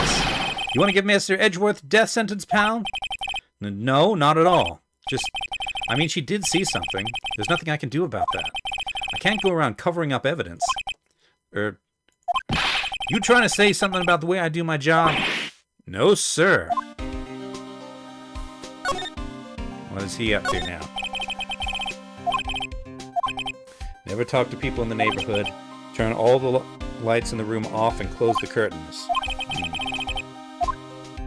Oh, he was training for a stakeout. I wonder what he's actually doing. Alright, hold on. Anything else? Okay. So, what did Miss Hart say? She says she saw Mr. Edgeworth fire the pistol. What? She even had a photograph to prove it. Right, I saw it too. Wait, hold on. She had 2 photographs. She gave us 1. But you really can't tell from the photo who it is shooting. That's why she said she's going to enlarge the photo. She said it'll drop the quality a mite, but it should let us see who's who. She can do that? Okay, so there's going to be an enlarged photograph that shows Edgeworth in the act. Great, just great. In any case, she's going to be the one testifying tomorrow. Huh? What happened to the other witness? Well, apparently there was a cancellation. A cancellation? I'm afraid tomorrow's going to be life or death for poor Mr. Edgeworth. We got a witness who says she saw it at the very moment of the murder. And we got a photo taken when the shot rang out. I'd say that sounds like a pretty unwinnable case. Wait, what did Nia used to say? He's innocent, there's going to be something I've overlooked. Sounds like Mr. Edgeworth is going to ask the state to assign a public defender. I was just asked to file the paperwork. But you still got time, pal. Go talk to him again. For me, please. You have to convince him. You have to make him let you defend him. Please. I know you're the only one who can do it, pal. You're the only one who can save Mr. Edgeworth. Yeah, well, that's already, actually, hold on. Let me show you some, things. Quite big and dangerous. If it were to collide, the affected area would be several dozen square miles. Well, that sounds like a pretty small meteor, honestly. Hey, pal, there's only one thing I want to see from you. Letter request. Okay, so... Okay. Fine. Here. Look what I got. Hey, you did it, pal! Glad I waited till the last minute to file those papers. I'll rip them up and start new ones for you. Thanks, Detective. Well, see you in court tomorrow, then. Good luck, pal. Hey! You guys feel that earthquake a little while back? I was worried. Worried? We're fine. I lived out here my whole life. I'm pretty used to them by now. Oh, I wasn't worried about you two. I was worried about Mr. Edgeworth. Oh, right. He did seem to overreact a little now that you mention it. Yeah, well, I'm not surprised. It was a pretty big quake. I'm going to go check on him. You two go eat and get your rest for tomorrow's trial. Later! I wonder what it is with Mr. Edgeworth and earthquakes. I wonder. He was never that scared of them when he was in school. And again, I only really got to know him in 4th grade. He transferred to another school after that. I wonder what happened to Edgeworth. To be continued.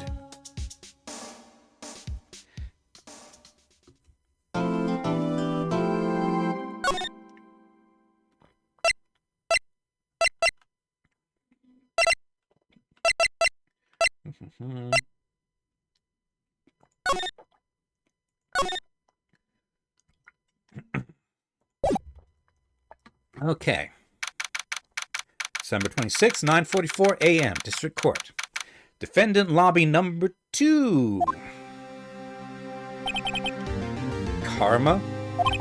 That's right, Manfred von Karma. He's the best prosecutor there is. He hasn't lost a case in his 40-year career. He is a god of prosecution, Wright. A god! Not a single case? He'll do anything to get a guilty verdict. Anything. Sounds familiar. Sounds like someone else I know, Edgeworth. You don't understand. I mean, he'll really do anything. Manfred von Karma is a man to be feared. It's quite a claim coming from someone who forges evidence. He taught me what it really means to prosecute. What? Just picture a prosecutor as vicious as me, multiplied by a factor of 10. Ugh. So was he your teacher then, Mr. Edgeworth? Something like that. And now he's trying to get you found guilty? What a creep! Oh, wait. Maybe he's planning on losing on purpose to help you out. Not a chance. He hasn't lost once in 40 years. 40 years! He's as ruthless as me, times 20. That's pretty ruthless. Like I said, he's a god among prosecutors. I guess that's what something like Mia was to me. Speaking of Mia... Maya? Uh-huh? You could really be using Mia's help right now, don't you think? Oh. I can't. Sorry. I tried, I really tried, but I couldn't reach. You couldn't reach? I think it's because I haven't been training. My powers are weak again. Oh man, what bad timing. I'm really sorry. I'll try my best. Hope so. What are you whispering about? Oh, it's nothing. Well, it's time. Let's head in. Yeah, I mean, I saw that you said it's big and dangerous. If it were to collide, the affected area would be several dozen miles, but for an affected area of several dozen miles, that actually sounds pretty small. I mean, the meteorite must be pretty small. All right, 10 a.m., December 26th, courtroom number 3. Court is now in session of the trial of Mr. Miles Edgeworth. The defense is ready, Your Honor. Mr. von Karma, is the prosecution ready? Fool. You seriously think let's see, I need a German accent. You seriously think that I would stand here, were I not completely prepared? I don't know if that's German, but it's certainly something. Right, my apologies. He's even got the judge scared. Very well, your opening statement, please. Decisive evidence. A decisive witness? What else could possibly be required? Nothing, of course. That should be fine. The prosecution may call its first witness. What's with this guy? Is he royalty or something? How am I supposed to fight against this? I call the detective in charge of this case, Detective Dick Gumshoe. Okay, Gumshoe's first. Let's see how this goes. Confused as always. Describe the incident, now! Yes, sir. Detective Gumshoe looks nervous. Please take a look at the map. Okay. The murder happened late Christmas Eve around midnight. There was one boat in the very middle of the lake. There were 2 men on the boat. Now, there happened to be a woman camping here on the edge of the lake. At 12:10 a.m., she heard 2 pistol shots. Then the boat started to move. Okay, 2 pistol shots, but the photo's from 12:15 a.m. He went towards the boat rental shop.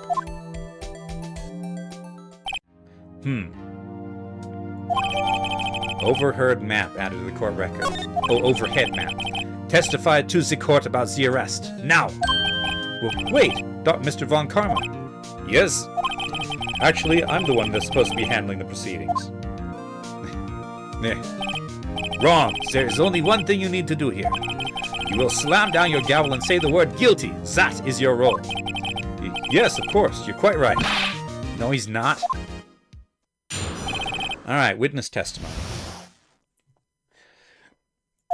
All righty. A man called in the station around 30 minutes after midnight. So that's 20 minutes after the pistol shots were heard, and 15 minutes after the photo was taken. We headed to the scene of the crime as fast as we could. And that's where we found Mr. Edgeworth. Now, I didn't suspect him of anything at all, but the next morning a body was found in the lake, so we had to arrest Mr. Edgeworth. I see. Very well. Begin your cross-examination, attorney. Now! Alrighty. So let's just go through everything. A man called in the station around 30 minutes after midnight. Okay, more information. You received a call from a man? Yep. But you said there was a woman camping there. She was the one who heard the 2 gunshots, right? Objection. Stop waggling your finger at me. That woman and the man who called in the report are 2 different people, obviously. Different people? There were 2 witnesses.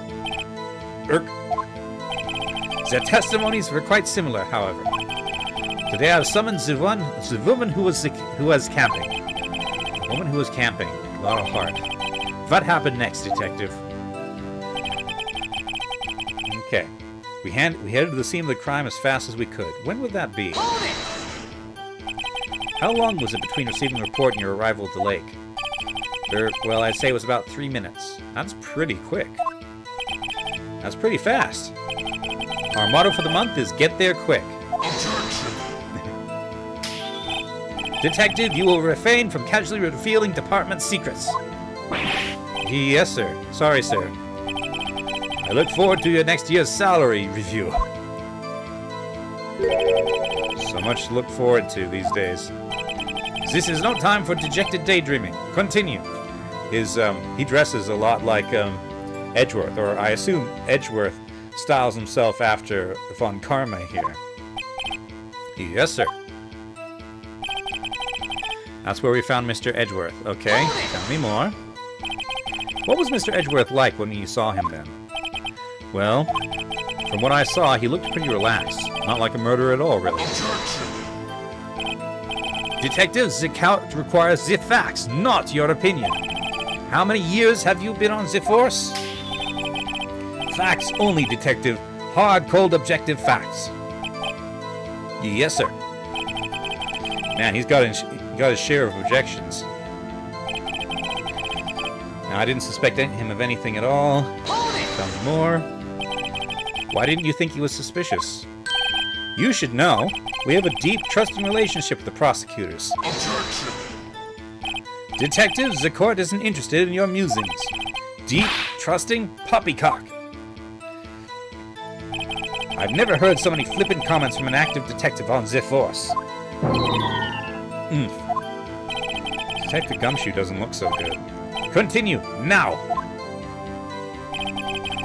But the next morning, a body was found in the lake. Keep talking. Did you find any clues on the body? A single bullet was recovered. Okay, we heard 2 gunshots, interestingly. Now, 1 bullet could have easily missed, but he was shot through the heart, fatally. Okay, wait, hold on. Okay. There were 2 gunshots heard the night of the 25th, but 1 gunshot heard, or 1 bang heard during the day, during the Gordy thing. Judge, here's the bullet. It didn't strike bone, so its shape is well preserved. Very well, the court accepts this bullet into evidence. 22 caliber pistol. No! The gun we saw in the pictures was not a 22 caliber. It was more like 40 millimeter. Okay. So we had to arrest Mr. Edgeworth. Okay. Keep talking. Well, why is that? Well, we found the murder weapon in the boat. The murder weapon? A pistol. Detective Gumshoe. That is a vital piece of information. Please revise your testimony. Right. Sorry, Your Honor. The murder weapon we found in the boat was decisive evidence. Okay, tell me more. What about the pistol made a decisive evidence? Yes, the same evil laugh as Edgeworth. There were fingerprints on the pistol found in the boat. They were clear prints from Mr. Edgeworth's right hand. Is Edgeworth right-handed? I vaguely recall that he might have been a lefty. So that is a weird gun. So the back's kind of like 1911. This is like just plain weird, but it's giant and circular. Like, there's no way that the bullets could fit in the magazine in the pistol grip. What? Order! Order! So Mr. Edgeworth's fingerprints were found on the murder weapon?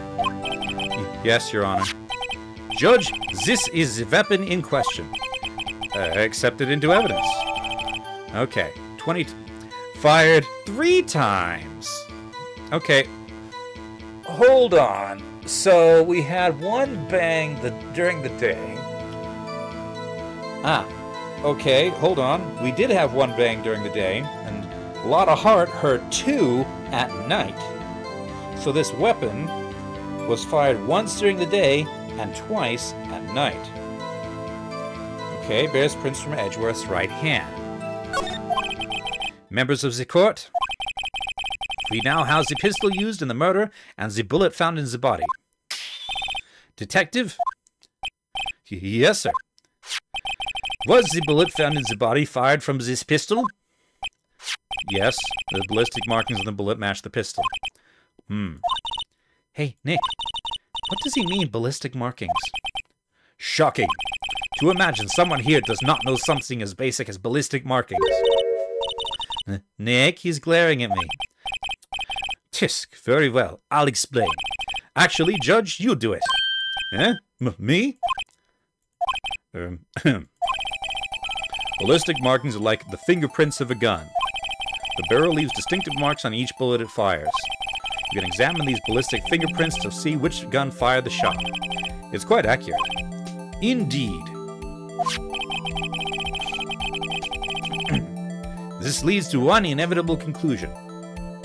The bullet found in the victim's heart was without a doubt fired from this pistol. This pistol which, as you may recall, was covered with the defendant's own fingerprints. Oh, order! Order! This is bad. This makes it look like Edgeworth did it. Well, Judge, I'd say it's almost decisive, yes. Honestly, I could declare a verdict at this point. However, you wish to hear the witness speak, no doubt. Very well. I am somewhat fatigued, and so I will take a brief break. I will call on my witness after the recess, which will last 10 minutes. Judge!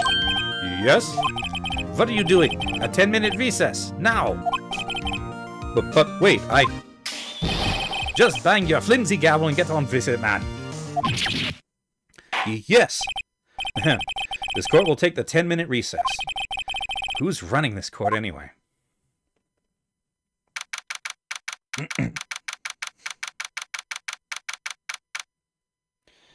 Alrighty.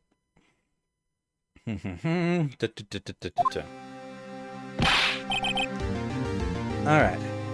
Maynard still talking about the meteor.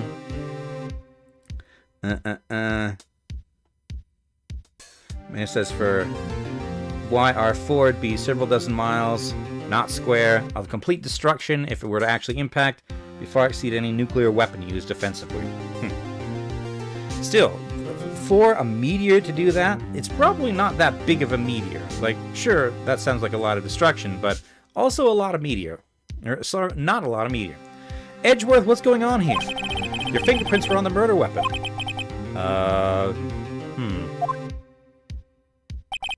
And that foggy photo makes one thing clear.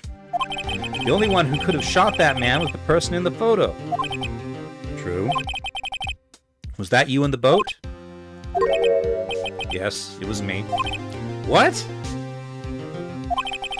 But you must believe me, I didn't shoot him. Then who did? I don't know. You don't know? Weren't you right there? heard a gunshot from very close by. Then the other man fell from the boat. I can't say why, but I thought at the time that he had shot himself. You mean it was a suicide? That's the only explanation I can come up with. Huh. How am I going to convince anyone of that? Say Maya? Huh? Well, what? Any progress with Mia? Oh. Sorry. It's no good. Ugh. I know. I'm no good for anything, am I, Nick? If I can't call my sister, I might as well not be here, right? Yeah, Ulysses. No, I need you here. No, of course not. I need you here. I can see you're always trying to help out. Even if you don't actually help, it's the thought that counts, right? It's okay, Nick. You don't have to make me feel better. I don't know anything about trials or defense. What's more, I'm a spirit medium who can't even contact spirits. Everyone has their off days. I mean, I've just been getting lucky lately. But you never know when my luck is going to run out. Really? Whoa, whoa, whoa! Right! Don't jinx this case any more than it already is. It's bad for my heart. Oh? Oh! So sorry. Whoops. Court is back in session. Mr. Von Karma, call your witness. Yes. Will Miss Lotta Hart takes a stand. Now I gotta switch back and forth between these two accents. Ugh. Lotta Hart, you are a research student at university? That I am. Good. Begin by telling us what you saw the night of the incident. And don't add anything trivial or subjective. Understand? You all need to learn some manners. Understand? Yeah, I understand. Very well. Your testimony, please.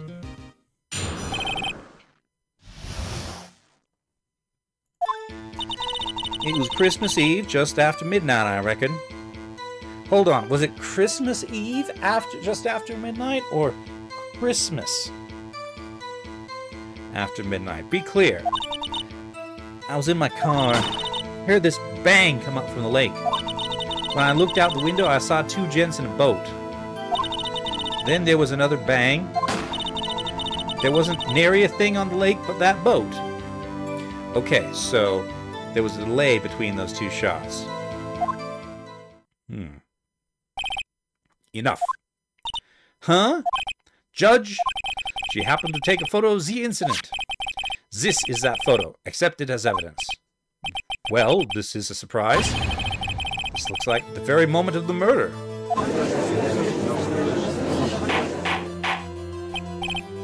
Oh, order! I will remove people from this courtroom if I do not have order immediately.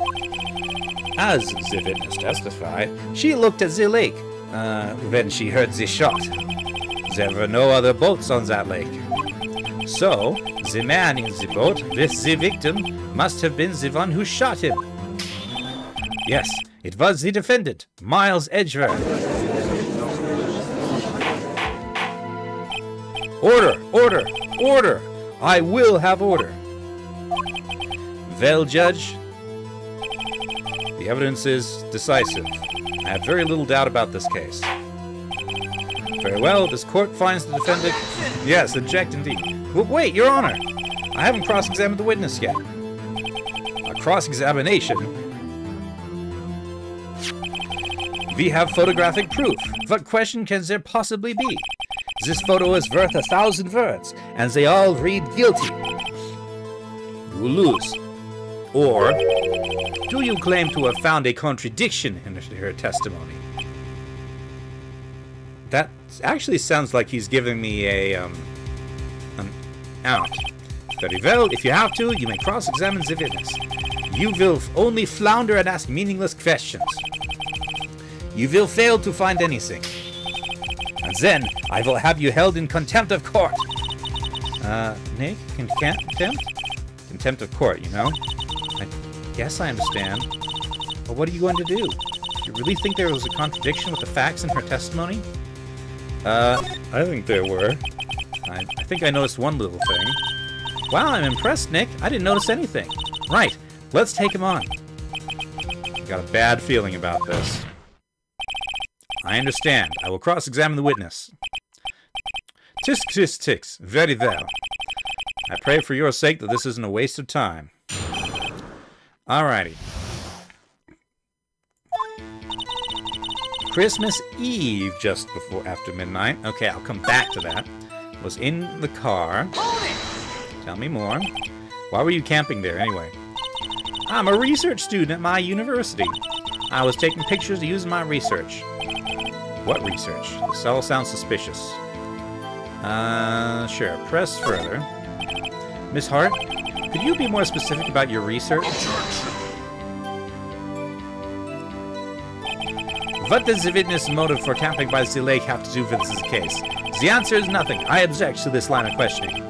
Objection sustained. Well, wait, now I'm the... No, he said it. Now I'm the one who says that. Well, then say it already. Objection sustained. Thanks for nothing, Your Honor. Okay, so that didn't actually, you know, punish me. Heard this bang come up from the lake.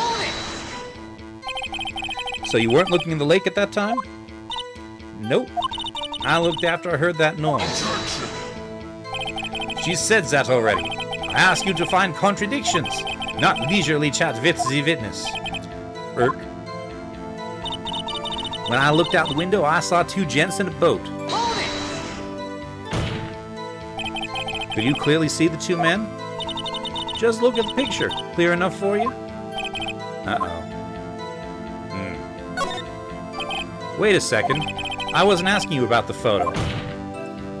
I was asking if you saw the two men. Yeah, well, of course. The witness has testified that she saw them. There's also a photo.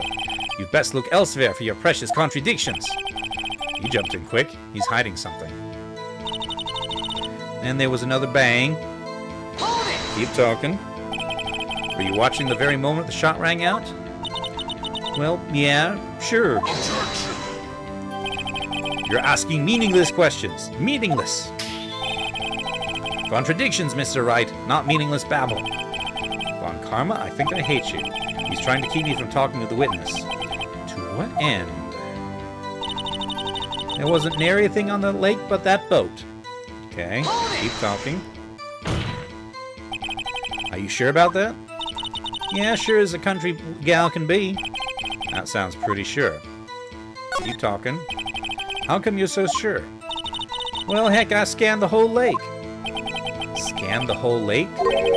Almost sounds like she was more interested in the lake than the boat. Miss Hart, you... Mr. Wright, the witness has answered the question in full. No need for further questions. Objection sustained. That's what I'm... Sustained! Yes, of course. Oh, great. Enough. I think we've heard all we need to hear, Mr. Wright. It seems you're unable... No. But, Your Honor. You keep your promise. Mr. Wright, I'm afraid that I will have to penalize any further outbursts by holding you in contempt of court. And if that happens, you'll have to leave the courtroom immediately. Understood? Nick, a lot of testimonies is fishy, Nick. Real fishy. I know what you mean, but if I can't say anything, what can I do? I believe we've covered the evidence sufficiently to make a decision. Then pass your judgment. Very well. Mr. Miles Edgeworth, please take to the stand. Wait, Okay, this is moving differently than any of the others. Okay. I wanted to ask about, you know, when she saw it, but okay. Yep, hold it. Who was that? It was me. Maya. Is something wrong? Did you need to use the facilities? No, I do not. Lotta Hart, your testimony stinks. It's unclear whether you were actually looking at the lake. It's highly doubtful that you actually saw Mr. Edgeworth. Tell us the truth. This is a matter of life or death. Lotta, did you really clearly see Mr. Edgeworth that night? Did you see him fire that pistol? You will stand down. The court does not acknowledge the defense's outburst. Answer me, Lotta. What's the big idea treating me like some kind of criminal? I saw him, I swear it. I saw Edgeworth. Enough! Judge declares the defense in contempt of court. Yes, of course. I'm sorry, but you were warned. Guard, escort Mr. Wright out of the courtroom. But I didn't object it. He is in contempt of court and must leave. No. No! This is ridiculous. Wait! I was the one who made the outburst, Your Honor. Nick is innocent. Ha! What's the difference? All that remains is for the guilty verdict to be declared. Isn't that right, Mr. Phoenix Wright? Wrong. Wrong. What? Did you hear what Miss Hart just said? She said she clearly saw Mr. Edgeworth. That was not in the testimony. That changes her testimony, and I have a right to cross-examine her again. Order! Order! Order! Order! Yes, many orders. You're in contempt of court. It's too late for filed claims. Judge, sustain my objection. I'm sorry, Mr. Von Karma, but I cannot. What? Miss Laura Hart has made a new testimony. The defense does have a right to cross-examine her again. But he is in contempt of court. No, I am. If you're going to arrest someone, arrest me. Very well. May I say, you will leave the courtroom immediately. Nick, I did what I could. You have to do the rest. Good luck. Maya! Alright. Heh, I care not for this melodrama. Listen well, Mr. Wright. I do not tolerate badgering of my witnesses. You badger everybody else, though. Running out of time. I better find a contradiction here or else. Mr. Wright, begin your cross-examination. Okay, that last statement. I saw it clear as day. The man on the boat was Mr. Edgeworth. Okay, tell me more. Well, what about the other man? You cannot expect to be allowed to blindly ignore your promise, Mr. Wright. I believe you claimed there was a contradiction in the witness's testimony. Well, find it. If you can. Mr. Wright, I have to... Ouch! This is not usually how this game works. Okay. Damn. That's it? Uh-oh. I don't know if I can find anything in that. But I can't squander Maya's efforts either. So clear as day, the man on the boat was Mr. Edgeworth. Okay. Let's see. Hold on. Where's the... Okay. Where's the map? So check this. So, she's here. Her car's here. The boat was out here. So this area would not have been visible. Okay.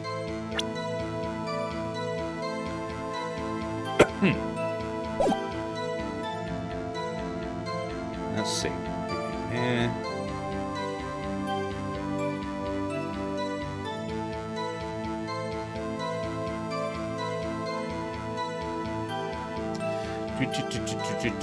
Let's see. So she doesn't have anything else to say. I do have information. There's the... I can present the map.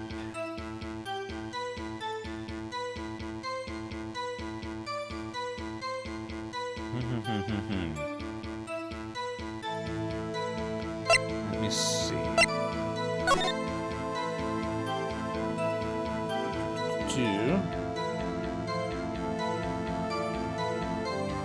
So,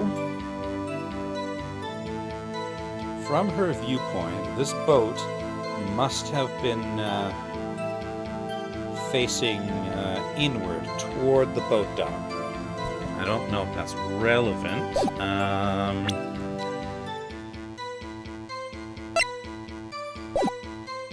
I already pressed and I didn't get anywhere. This is the only bit here. Clear as day. Now on the boat was Mr. Edgeworth.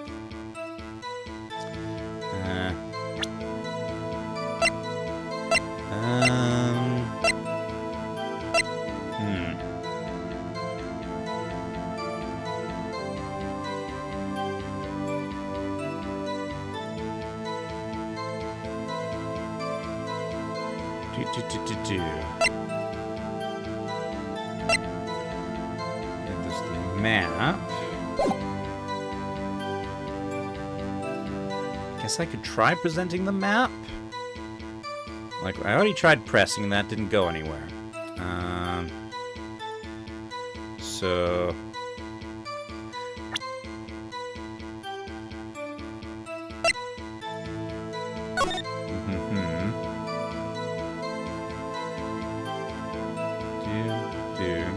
Lots of trees. Trees are really thick here. So anything from here is not going to be visible. It is fairly close.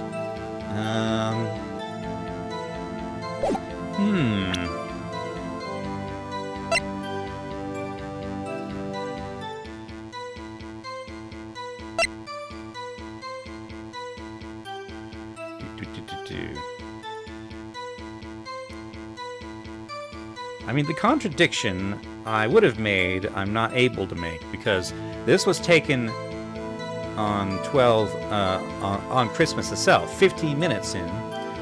This is, but her testimony was that it was on the 24th. So,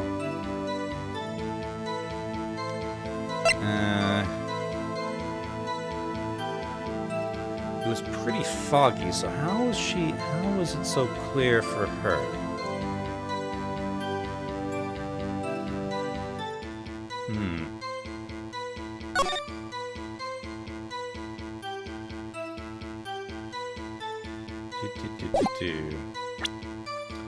Let me see. So I have to just try something. Probably, it's got to be either one of these, because we need a contradiction as to, you know, contradiction in her statement that she saw clear as day. So it would be the fog, I suppose, because it's not just, you know, a blurry photo, it's also a foggy photo. So let's try that. Objection! Got you. Got you, Miss Hart. Finally. What? You got what? Look at this photograph. The photo I took? The very same. There's something I want you to see in this photo. It's quite clearly visible. The fog, Miss Hart. So? This picture was taken with a professional high-quality film, correct? Yet even it could not capture the faces of the men on the boat. Yet you claim you saw Mr. Edgeworth. How? What? Mr. Wright has a point. Objection! That's why I told her not to say that in her testimony. Please. Yet now she has said it, Mr. Von Karma. How can you possibly explain Mr. Edgeworth? Explain yourself. Miss Hart? What? Did you see the defendant that night? Of course. I said I could, and I meant I could. Then please testify as to the circumstances of your sighting. I did it. I finally found a hole in Von Karma's carefully vague testimony. How Edgeworth was seen. You're right, it was a cold night and the fog was thick as grits. So once I was finished setting up my camera, I got back in the car. Still, I brought my binoculars with me. When I heard that noise out on the lake, I looked with my binoculars. See? No problem. You used binoculars. Very well. You may begin your cross-examination, Mr. Wright. This one had better be good. How Edgeworth was seen. Okay. Cold night, and the mist was thick as grits. So once I was finished setting up my camera, I got back in the car. Still, I brought my binoculars with me. Tell me more. Binoculars? Yeah, binoculars. Yesterday you mentioned that you were out looking for shooting stars, correct? Well, yeah. Wouldn't you need a telescope, not binoculars for that? Ugh. I've got doubts about your camera, too. Was that really to take pictures of meteor showers? The camera is irrelevant to this case. You can't say that for certain. Mr. Wright, is the camera really relevant to this case? If you believe it is, you may continue with this line of questioning. But know this, if you find nothing with this, there will be consequences. Well, Mr. Wright, do you wish to press further about the camera? Well, let's see. So the camera was aimed at the lake, so clearly it was not looking for shooting stars. She must have been looking for the monster.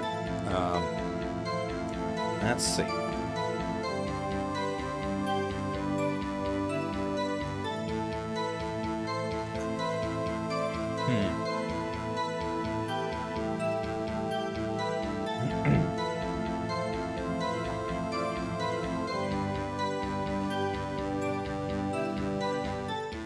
Which does not really seem relevant to the case, but it's a lie, so I guess I'll press further. This is make it or break it time. The camera is of utmost importance, Your Honor. It is perhaps the key to this entire case. Therefore, I will continue my line of questioning. Wow, maybe I went a little overboard there. Very well. Miss Hart, you will testify to the court about the camera. Yeah, I hear you. The camera was set up to take pictures of a meteor shower. No, it wasn't. It was pointing at the lake. When I heard that noise out on the lake, I looked with my binoculars. I don't care how many von Karmic objections I get. I'm going to find a hole in this testimony. It was the last thing I do.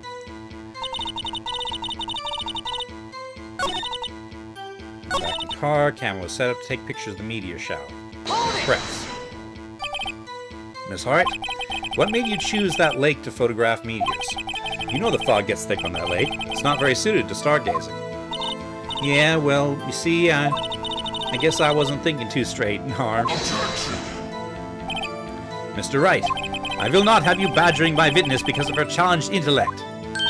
Now, wait a minute. Continue your testimony. You were saying how it was that you saw Edgeworth. No unnecessary comments, please. When I heard the noise out by the lake, I looked with my binoculars. Okay, hold on.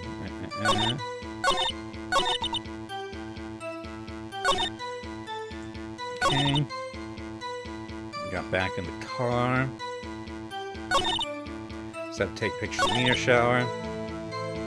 Looked with binoculars. What did you see? If there was a heavy fog, how would binoculars change that at all? What do you mean? Even binoculars can't see through fog. But you say you clearly saw him? I did, yeah. Enough! There is no room for doubt in her testimony. She sounded pretty doubtful to me. But I have to find a clear contradiction first. I don't care how many von Karmic objections I get. Okay.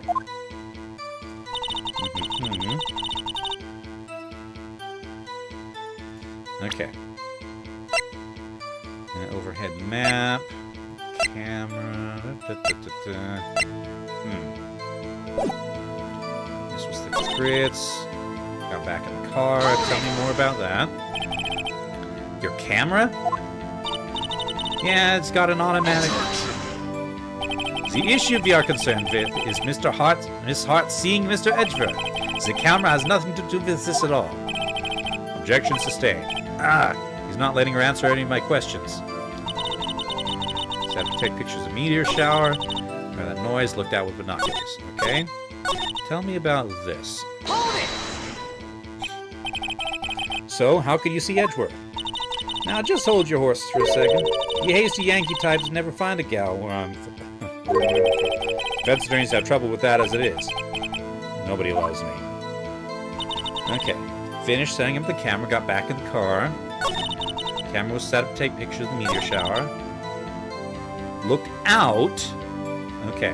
Looked with the binoculars. Hold on. Map. Car may or may not have had a view.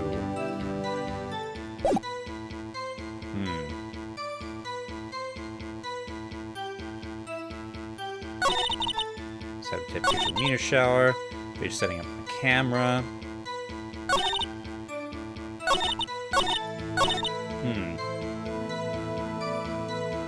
See, now I'm playing, like, sort of the point-and-click version of guess the verb. I have lines of questioning to pursue, but I'm not able to. Like, I can't ask her to clarify where the car was. And I can't review the animation of where the boat was.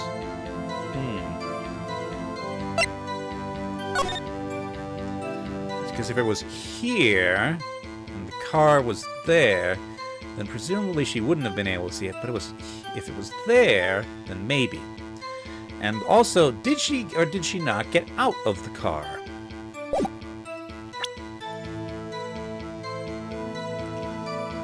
Let's see.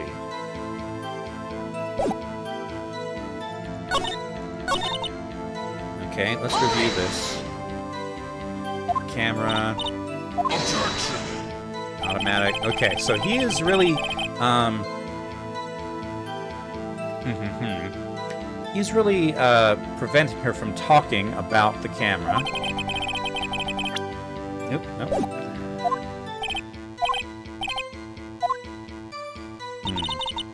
Set up to take pictures of the meteor shower. It's hard. What made you choose that lake to photograph meteors?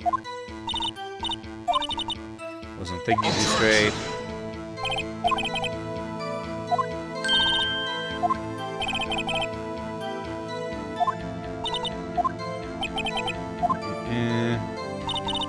Heard that noise down the lake. Look with binoculars.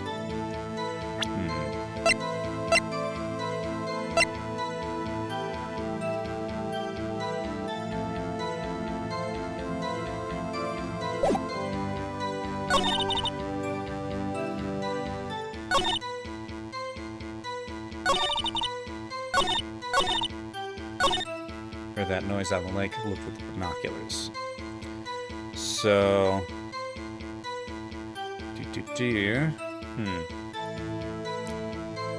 Hello, Green. Ugh.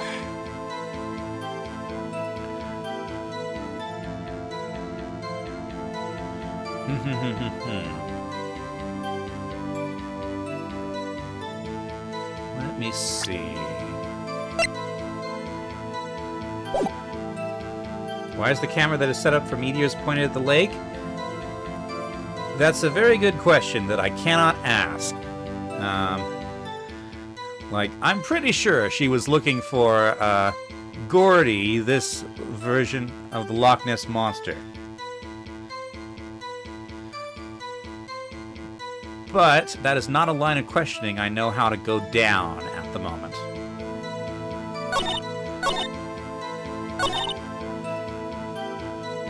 Cold night, the mist was thick as grits. Once I finished setting up my camera, I got back in the car. The camera was set up to take pictures of a meteor shower. Obviously not. When I heard the noise out on the lake, I looked with my binoculars. I could show the photo again, but I don't know if the game's going to take that in the right direction.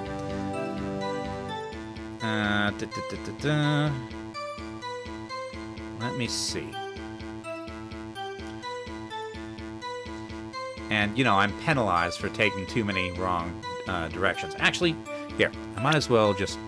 I can save. So let's save.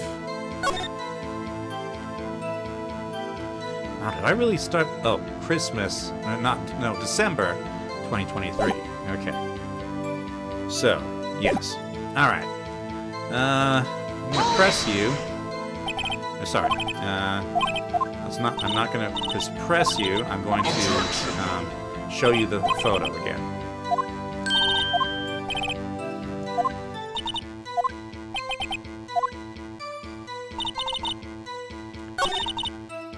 Okay, present the photo. You are photographing shooting stars? That's a lie. Says who? Take a look at this photograph. This was taken on an automatic setting, was it not? Yeah, that's right. You have to point the camera upwards to take photos of the stars, Miss Hart. But as this photograph clearly shows, the camera was pointed directly at the lake. Oof! Mr. Wright, what are you driving at? The witness was not at the lake to photograph shooting stars, Your Honor. Well then, what exactly was she photographing? Show evidence. Your Honor, take a look at this. What was Miss Hart trying to photograph at the lake? She was trying to photograph the monster. Right? Take that! Miss Hart, this is what you were trying to photograph. What's this? A newspaper article? Gordy? Ah, the sighting at Gourd Lake. Well, Miss Hart, I never heard of no lake monster. You got proof or something? Let's see you prove that I was down the lake trying to photograph this Gordy. I mean, I have proof. You were pointed at the lake, not the stars. I guess I have proof? I have it. Proof. Intriguing. Very well, let's see it. And no joking around this time, please. What is the proof that the witness was trying to photograph Gordy, the lake monster? I mean, the photograph? It was pointed downward, not upward? I guess? There's the map.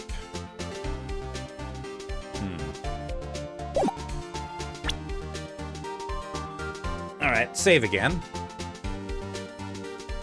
No, I can't save. Oop. Okay. I can't save. I have to present something. Well, I can just go back a little bit. Camera? Well, that it faces the lake? But it's set to take a picture when a loud noise is detected. Oh, wait. Which the article says is what happened. Okay. Sure, try the camera. The proof, Miss Hart, is your own camera. Your camera was set to take photos in response to loud noises, correct? Thus, this photograph here, taken when a gun fired on the lake. And here, in this article, about Gordy, according to this article, Gordy made a loud noise when it emerged. Well, you were trying to photograph Gordy, weren't you?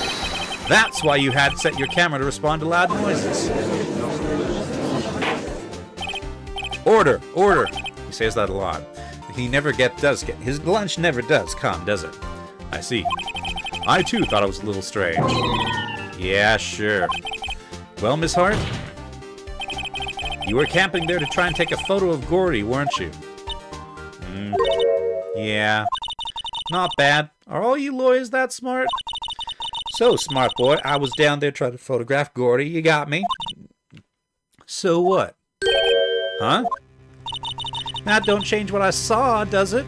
I mean, it throws your entire testimony into question. Exactly. What you just used several precious minutes of our time to prove is nothing more than that the witness is an idiot who thinks monsters exist. Hey! But, as she so succinctly said, so what? It changes nothing. Not true. You were hiding the whole thing about Gordy for some reason, I know. What could it have been? Whatever it is, I'm getting to the bottom of this. Miss Hart, why did you hide the fact that you were searching for Gordy from the court? Please revise your testimony. Right, fine, I'll testify. It won't change nothing, though. Something will change, it has to. I'm going to spot it. Lotta's new testimony. Actually, I'm not a research student at the university. I'm an investigative photographer. Imagine what a scoop it'd be if I got pictures of that monster. That's why I was camping out by the lake. But that's all I was hiding. When I heard the bang, I looked straight at the lake. There wasn't much else to look at, so I just watched the boat the whole time. The whole time, you say? And I saw a flash near one of the man's hands, and then I heard another gunshot. I was looking right at the boat the whole time, crossed my heart and hoped to fry. Wait a minute now. So you heard 2 gunshots, we got 1 photo, and the gun has fired 3 rounds. Well, Mr. Wright, you may cross-examine the witness. The witness's testimony is unchanged from before. Whether she is a research student or a photographer is no bearing on this case. There is no need to waste more of our time with another pointless cross-examination. Objection! I claim the defense's right to cross-examine the witness, Your Honor.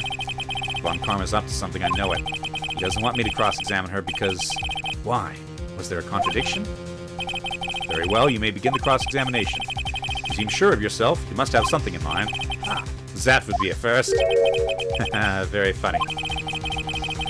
Understand that this is your last chance at cross-examination, Mr. Wright. If there's no problem with the testimony this time, we will let the witness leave. I will announce my verdict at that time, Mr. Wright. Understood? Yes, Your Honor.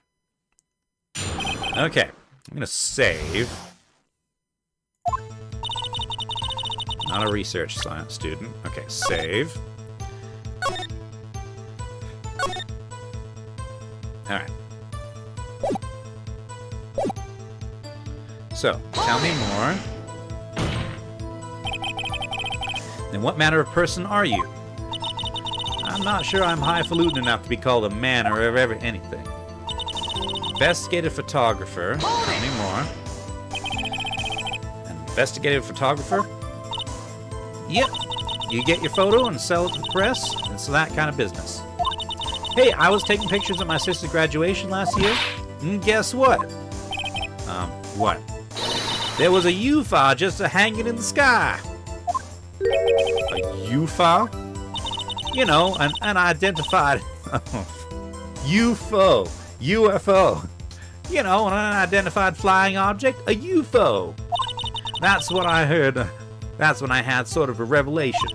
I knew I should become an investigative photographer. I see.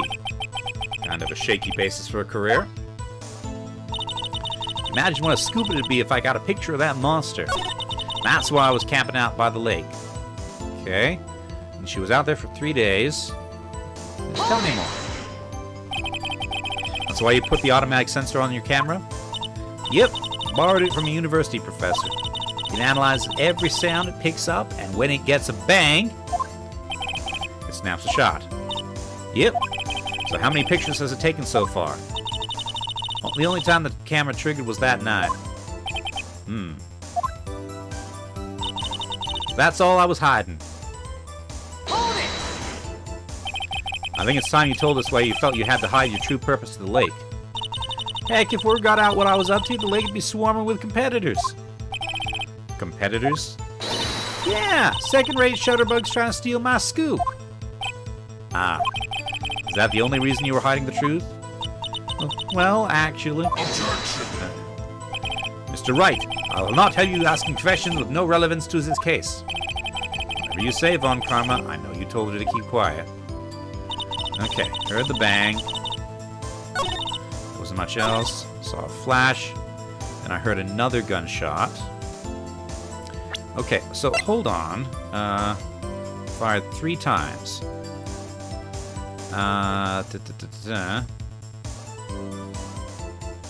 Give it a try. Nope, the music hasn't stopped. The witness's statement is clearly faulty, Your Honor. Okay, that's a generic statement.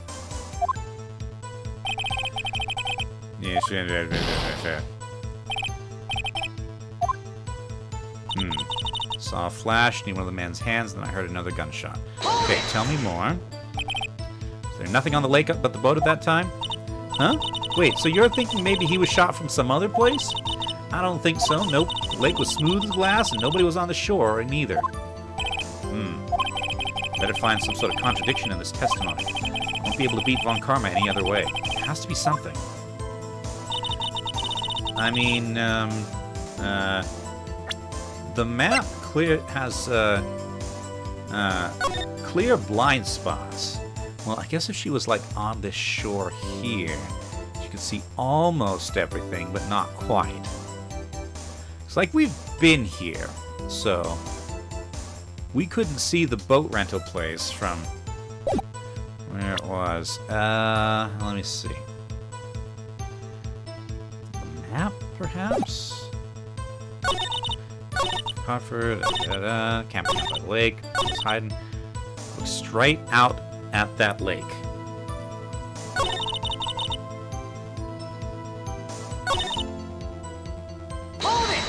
Tell me more. What sort of sound was it? Well, I never heard one before, so I can't say for sure, but it sounded like a gunshot. It's a lot sharper than the sound I would have expected. Sharper, okay? Watch the boat the whole time. Okay, what did it do? There wasn't much else to look at? Yep. don't know, she heard a bang and she thought Gordy was out there. Kind of doubt she'd waste any time looking at a boat. What? What did I do now? What do you give me that look for? Definitely suspicious. Maybe it's time for some evidence. Witness, continue. Hold your hush puppies, Pops, I'm getting there. And I saw a flash near one of the man's hands, and I heard another gunshot. Let's see.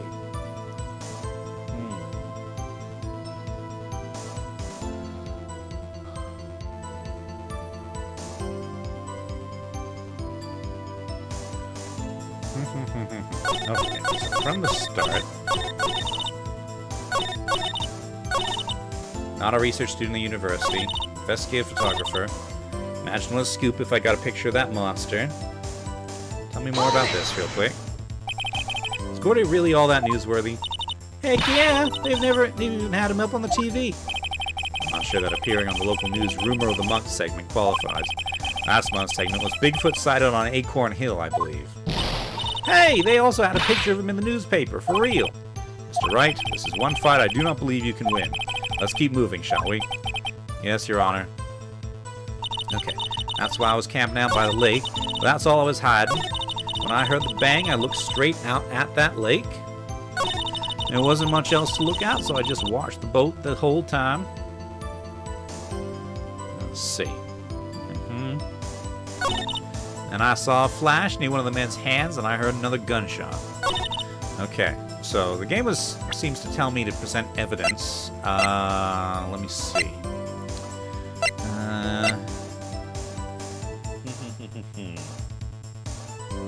Map. So straight out. Wasn't much else to look at, so there's nothing on the lake.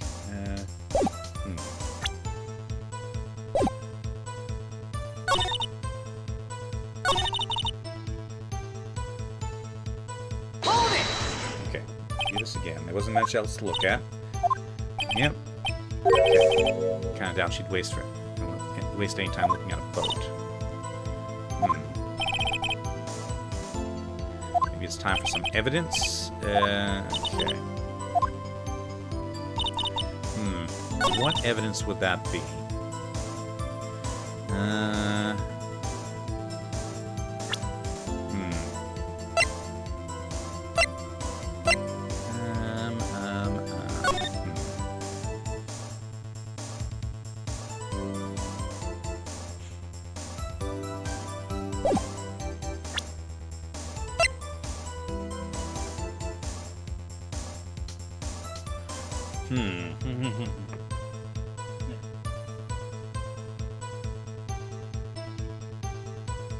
Have to turn off my heater. It's getting too warm in here. Ugh. Okay.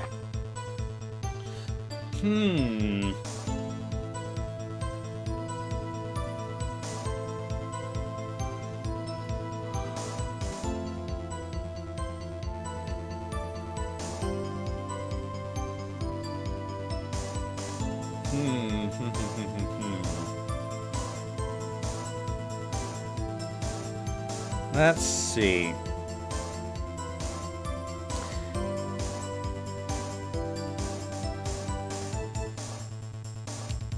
Well, I guess I just gotta try something. So, save.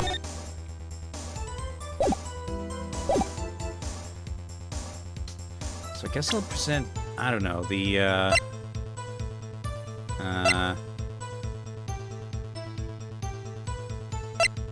map?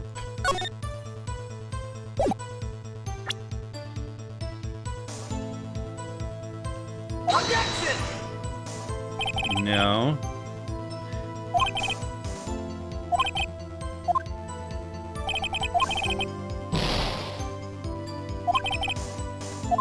Okay. I'm gonna reload that. Okay, so that was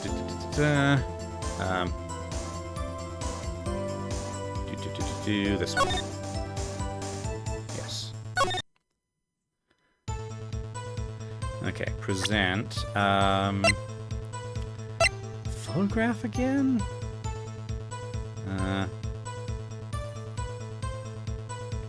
Watch the boat the whole time.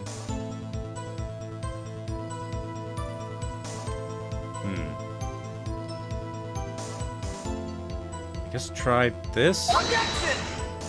Nope, the music didn't stop.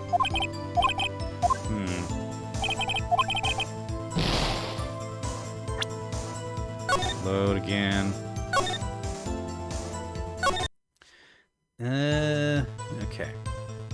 Send evidence. There's still a contradiction in the fact that this was fired 3 times, but we've only accounted for 2 shots. Camera faces the lake. Objection! Nope, that didn't. Okay.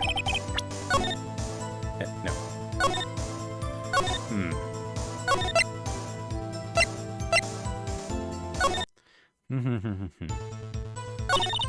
Saw a flash near one of the men's hands. I heard another gunshot.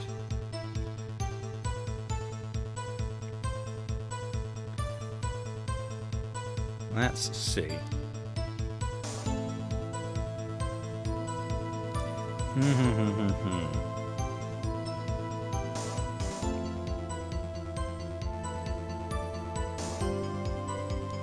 Hold it!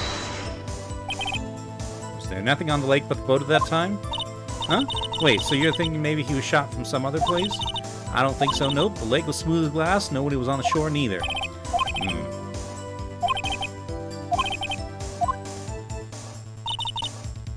Research student university, investigative photographer, scoop, camping out in the lake. Tell me more. That's why you put the automatic sensor on your camera?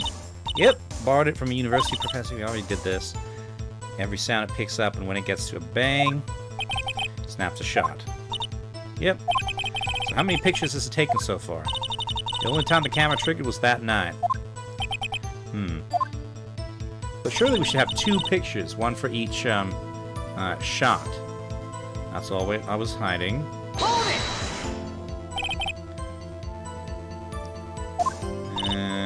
Okay, did that one already.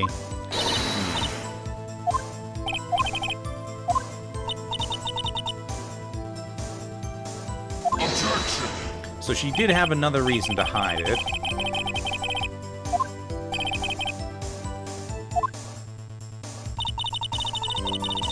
Right straight out the lake. Press. What sort of sound was it? Okay. Sounded like a gunshot. A lot sharper a sound than I would have expected. There's much else to look at, so I just watched that boat the whole time. There a flash in one of the men's hands, and I heard another gunshot. Let me see. I mean, I guess I could present this, which does not show a flash. That doesn't really hold up, but... Objection! Nope, the music didn't stop.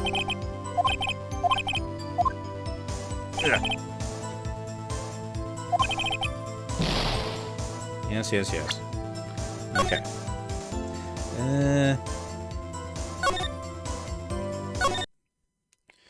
Let me see.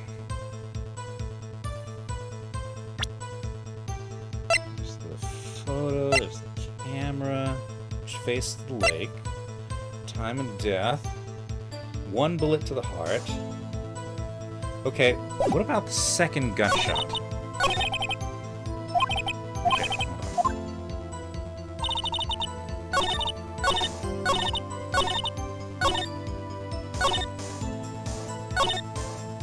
Heard another gunshot. Okay, let's try this. The autopsy report. Objection! No, that's still... Okay.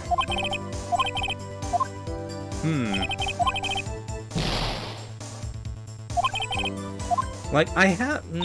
Okay, so this is a growing frustration I have with the game. Like, I have lines of evidence to go down, but I can't introduce them. So...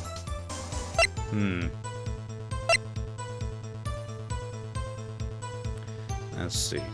Hold on, which of these... Oh, that's the... Let's see. Watch the boat the whole time. So the game seemed to be emphasizing this. There wasn't much else to look at. I don't know if she heard a bang and she thought Gordy was out there. I kind of doubt she'd waste any time looking at a boat. What do I do now? What do you give me that look for? Definitely suspicious. Maybe it's time for some evidence.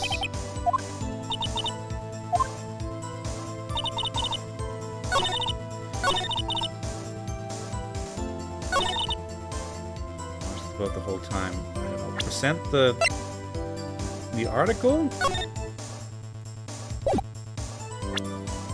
Objection! There we go. Miss Hart, were you really looking at that boat? What's with you? Of course I was looking at it. It was the only thing out there, any normal person to be looking at it. I agree, any normal person would. But you are far from normal. What? Y'all want to step over here and say that? You were camping at the lake to take a picture of Gordy. Think about it. What would you do if you heard a loud noise? You'd be scanning the lake for any sign of Gordy, that's what. You wouldn't give the boat a second thought. Ah. Order. Continue, Mr. Wright. You testify that you were watching the boat through binoculars. However, you wouldn't need binoculars to watch that boat. You needed them to search for Gordy, and that's what you were doing. Ah! So she wasn't looking at the boat the whole time. Well? Well, now that you all mention it, I did sort of take my binoculars and kind of scan the lake a bit. I mean, Gordy might be out there and all. Miss Hart, are you saying that you were not watching the boat then? Sorry, y'all. I wasn't fibbing, really.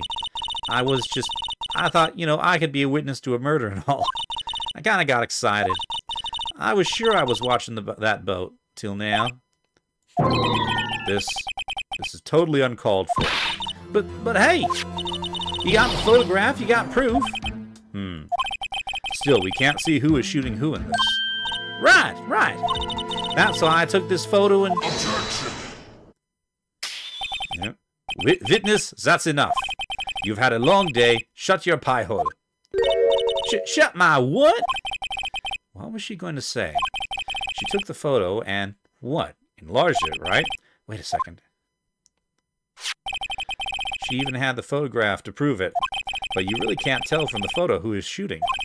That's why she said she's going to enlarge the photo. She said it'll drop the quality a mite, but it should let us see who's who. She enlarged that photo. Why won't Von Karma let her show it? I've got a hunch. I bet that enlarged photo shows something bad for Von Karma. This is my chance. If I'm wrong, though, it'll mean prison for Edgeworth, or worse. What should I do? Make her show the enlargement. Miss Hart, look at this photograph. You enlarged this photograph, did you not? Yeah, I did. Why has that enlargement not been presented for the court? Because it does not exist. What are y'all talking about? You were the one who told me not to show it in the court in the first place. You old fool. Why does this not get him disbarred? What's the meaning of this stuff, Mr. Von Karma?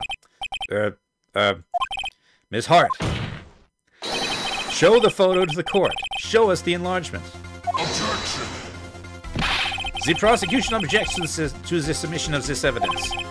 Objection denied. The witness will show the enlargement to the court. Here it is.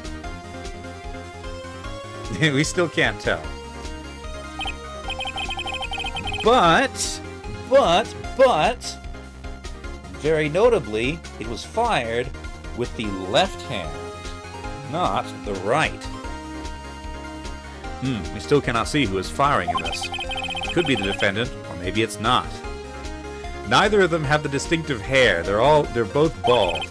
Regardless, I'll accept this as evidence. Lake photo added to the court record. Happy now, Mr. Wright? There has to be something. You asked for the enlargement, you got the enlargement. Little good it has done any of us. That's why I requested she not show it.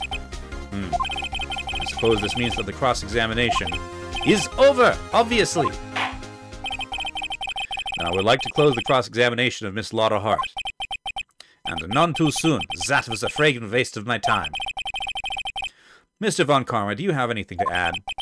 I stated everything I needed to when this trial began. Decisive evidence. A decisive witness?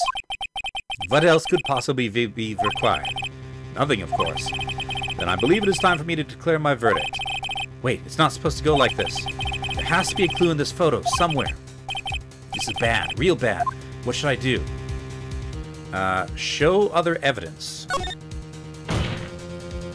Well, wait! Your Honor, this evidence... Objection! I believe we have spent enough time talking about evidence. Indeed. We've heard opinions on every piece of evidence in this enlargement. I see no point in retracting our steps, retracing our steps. This is bad, real bad. What should I do? I could object to the enlargement. Wait and see. I guess I have to object to the enlargement. Your Honor, there is something decidedly strange with this enlargement. What might that be? Mr. Wright?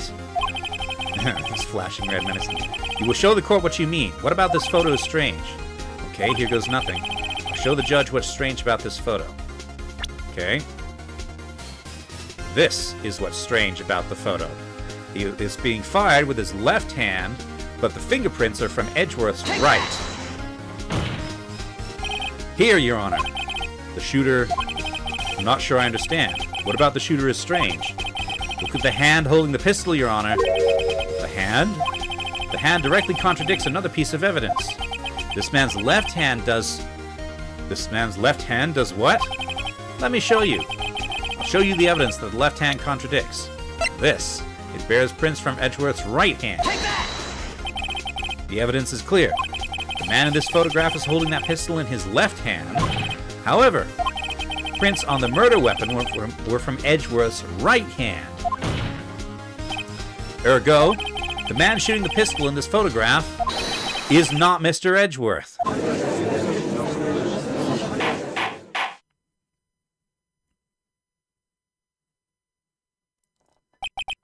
Now that everyone in the courtroom has quieted down, I would like to reconvene this court of law. Mr. Wright? Yes, Your Honor. You have given us definitive proof today. We now know that it was not Mr. Edgeworth who fired the pistol that night. However, this leaves us with a rather large problem. If Mr. Edgeworth didn't do it, then who shot our victim? Precisely. As we have seen, there were no other people on the lake that night. Who but the defendant could have shot the victim? Miss Hart, the victim himself. Larry? Larry would have been in view. So, Edgeworth suggested that it was the victim himself.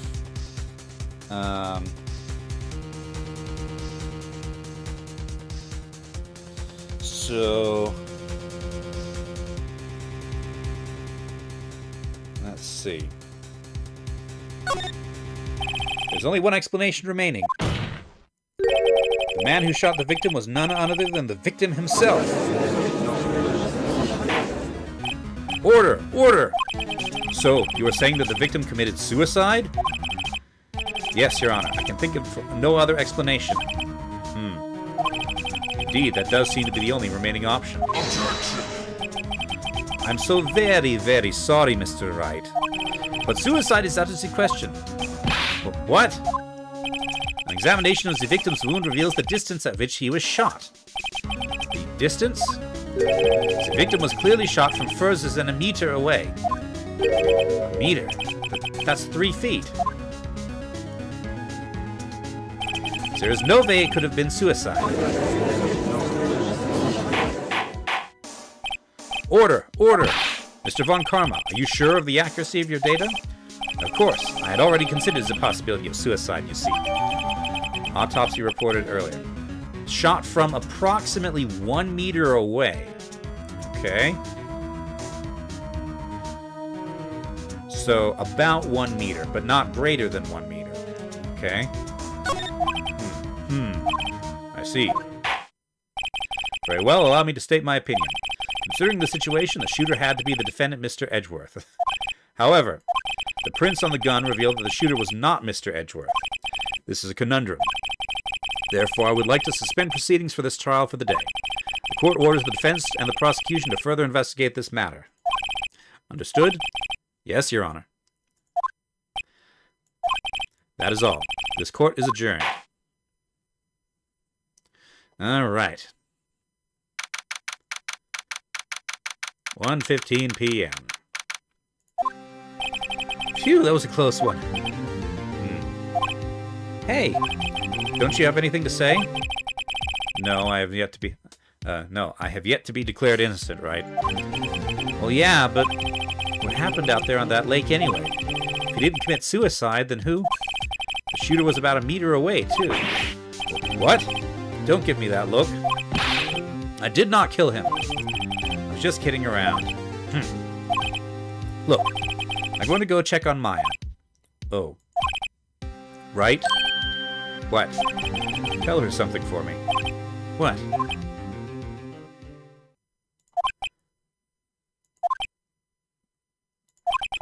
Tell her to watch what she says in court. That's all. Would it kill you to just state how you really feel for once? With a thanks, Edgeworth? I requisitioned a transcript of Lotta's entire testimony. I thought it might give me some ammunition for the trial tomorrow. Of course, she didn't see the shooter. So the only part of her testimony that stood was the bang she heard. Lotta's deposition added to the court record.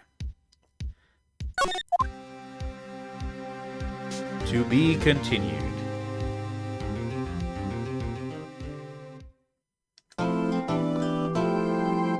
Yes. Okay.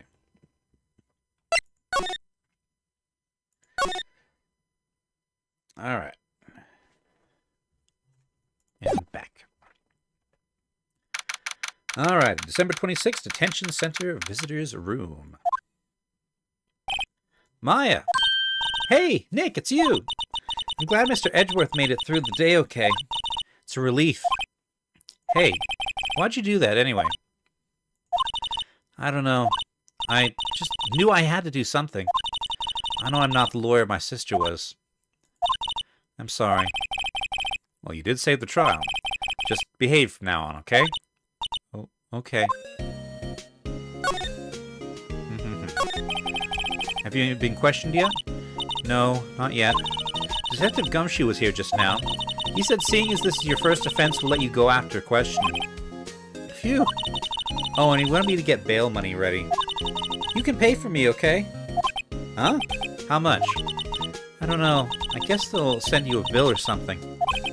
Why do I picture giant bales of money every time I hear the word bail? Any luck with Mia? None. I can't get through to her at all. I tried. I really did. I don't know what to do. I think I probably shouldn't have stopped my training. She sounds like she really did do her best. I should check and see if there are any waterfalls in the local area. I wonder if I'll ever see my sister again. Alright. So...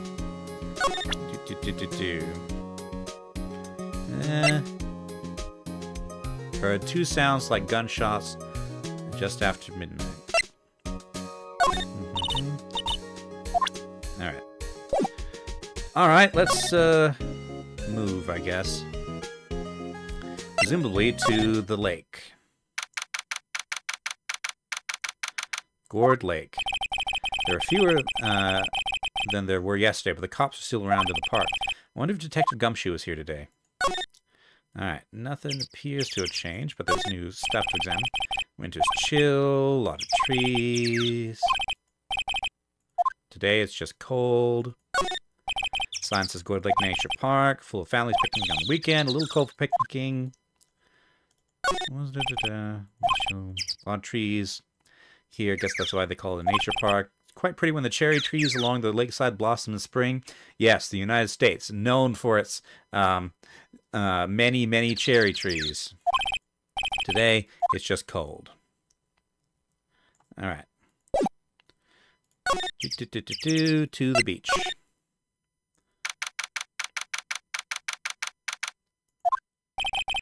Haven't seen Leary around today at all. Probably off paying through the nose on a date with the lovely Keance. Alright, anything new? Almost didn't see the signpost. Left boat docks, right exit. Hot dog stand is closed. Christmas fringe looks a little half-baked. Samurai dogs. Trash bin still empty. The lake. Green water stretched out on both sides. Pretty big lake, really. Okay. Move to the woods. Hey, Gumshoe. Hey, Detective Gumshoe. Hey, pal. The trial today, Yes? What about the trial? Well, I was going to say good show, but it wasn't really all that. Though you did save Mr. Edgeworth, I guess. I just wasn't sure how to thank you, you know? Or, thanks. Okay, so let's talk. Tell me about tomorrow's trial. Detective Gumshoe? Any idea what strategy Von Karma is planning for tomorrow? Sounds like he's bringing in another witness. Another witness? Oh, right, he said something about that in the trial today. There were two witnesses. I was wondering who that other witness was. Or who was it? Sorry, pal. As much as I'd like to, I'm not at liberty to divulge that information. Right. Okay. Oh, right, I wanted to ask you about Edgeworth. What's up? Is he afraid of earthquakes? I never heard anything about that before. Mr. Edgeworth doesn't talk about himself too much, see? Well, there's one thing that's clear as day. Him hating crime the way he does, and him becoming a prosecutor, and him being scared of earthquakes. It all started with that incident. The DL6 incident? Yep, that's the one. 15 years ago, when he saw his father shot before his very eyes. He still feels the pain now. You can see it in his eyes. I wanted to talk to you about Maya Fey. Huh? She's not out on bail yet? That's strange. I told them to let her go as soon as they had their report written out. Man, I don't know what would have happened if in that courtroom today if it weren't for her. Seen her getting dragged, excuse me, out by the bailiff. I'll be honest with you, pal, I shed a tear or two. Mr. Edgeworth, he was so moved I saw his lip trembling. Really? Cold as ice Edgeworth? He was really grateful for what she did, you know. I'm gonna head back to the station. I'll get the report on Maya and get her out of there as soon as I can. Thank you. Oh, wait. I was wondering, how much is the bail going to be? Don't worry about that. Mr. Edgeworth is posting the whole amount. What? Edgeworth? Didn't I tell you? He's grateful to her for what she did. Alright, pal. Well, don't forget to pick her up, okay? Maybe I can get Edgeworth to pay for this month's rent, too. Alright. Look around. I don't think Lotta takes very good care of her SUV, covered with dents. Can't believe anyone would drive their rundown car here. Why she brought a camping cooker with her. There's a convenience store right up the street. I guess she wanted to get into the outdoor spirit. There's food and some magazines in the sheet. Takes pretty tough skin to camp in this cold. Sign says no camping. Funny place to pitch your tent. Okay. So we can't see the boat docks from here. The trees grow quite thick here. Further back, the trees fade into the shadows where the sunlight can't reach them. Lotta's camera is staring out the lake as usual. Even a novice like me can tell that camera must cost a pretty penny. I hope she doesn't leave it out here to get stolen. Yeah, probably would be a good idea to get the camera. Okay, back to the beach, and then move to the rental shop. Anybody here today? Okay, there's something new. Looks like the boat rental shop is closed today, too. Alright. Small boat rental shop. Doesn't look like anyone is around. Probably closed. More forest off that way. Doubt I'd find any helpful clues in there. Boats.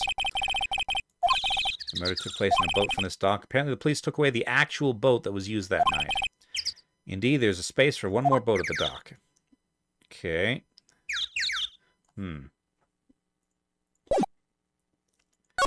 I guess I'll go and get Maya then. Yeah, Maya.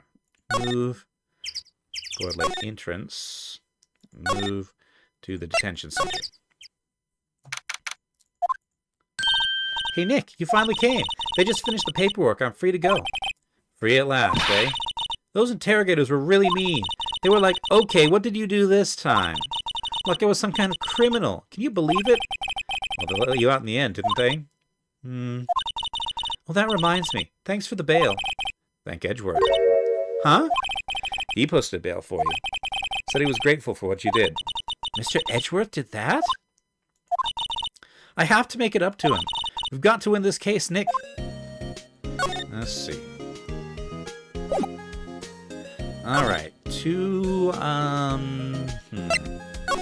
Let's try criminal affairs. Detective Gumshoe's not here. Gumshoe's at the scene again today. Huh? Oh, really? He's a live wire, that one. Got into a fight with the chief for not following protocol. Not following protocol? I bet he wouldn't help them build the case against Edgeworth. Alright. Is that the police department's mascot? That's the Blue Badger. Yeah, we already did that.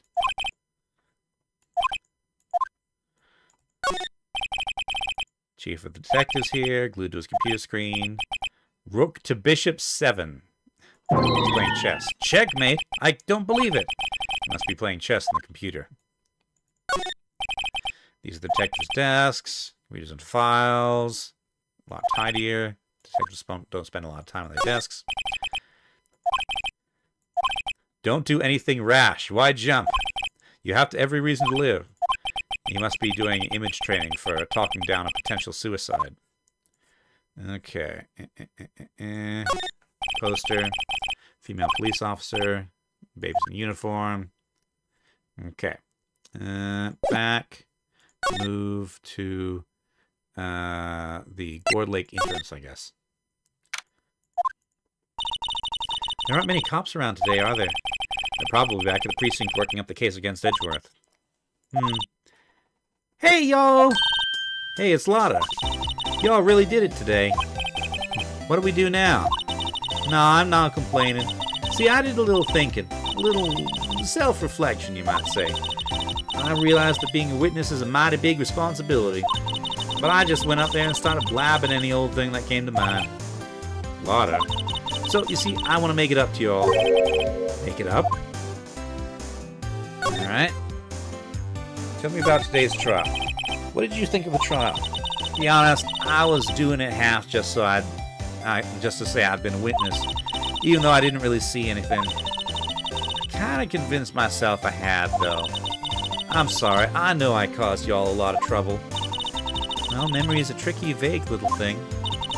Yeah, I sure know that now. I'll be fine the next time I witness a murder. Right! You mean the first time you witness a murder. Alright, Gordy. What about Gordy?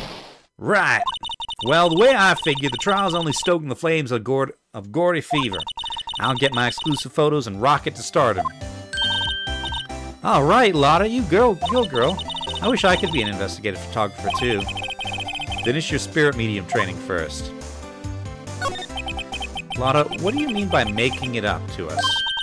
Well, you see, actually, I got a bit of information for you. What? That Von Karma didn't want me to say nothing about it. What information? Now we're getting to the heart of it. See, I reckon we might be able to do ourselves a little exchange.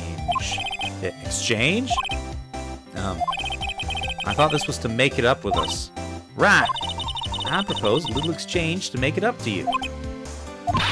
What? Information don't come cheap, my friend. Hey, I see you thinking, my, how unsophisticated these southern folks are. It's written all over your face. Let me tell you, most southerners are way more sophisticated than you. I'm just the exception, okay? Well, what'll it be? We gonna deal or not? What do we do, Nick? I guess let's make a deal. We don't have any other leads, so I don't think we have a choice here. Okay, how much? Huh? You completely off your rocker. I may not be sophisticated, but I'm not trying to rob the poor. Huh? The only fair exchange for information is information. Listen good. What I need from you is information about Gordy. Whoa, Gordy? But Gordy doesn't... I mean, Gordy might not exist. Then bring me proof that shows he don't. I'll be keeping watch from the car, okay? You see something? Y'all come to me first, got it? Okay. Right, see y'all later. Okay, Nick, let's get hunting. Hunting? You don't seriously mean... Gordy? I sure do. What about Edgeworth? We're searching for Gordy for him, Nick. Don't you get it? Okay, and how exactly do we search for a make-believe monster? Maybe we can find a monster myth specialist. Okay. And, Larry hasn't been here today. Start by going to the beach. Ah! It's the Steel Samurai. And many, many flags, including the United States, but that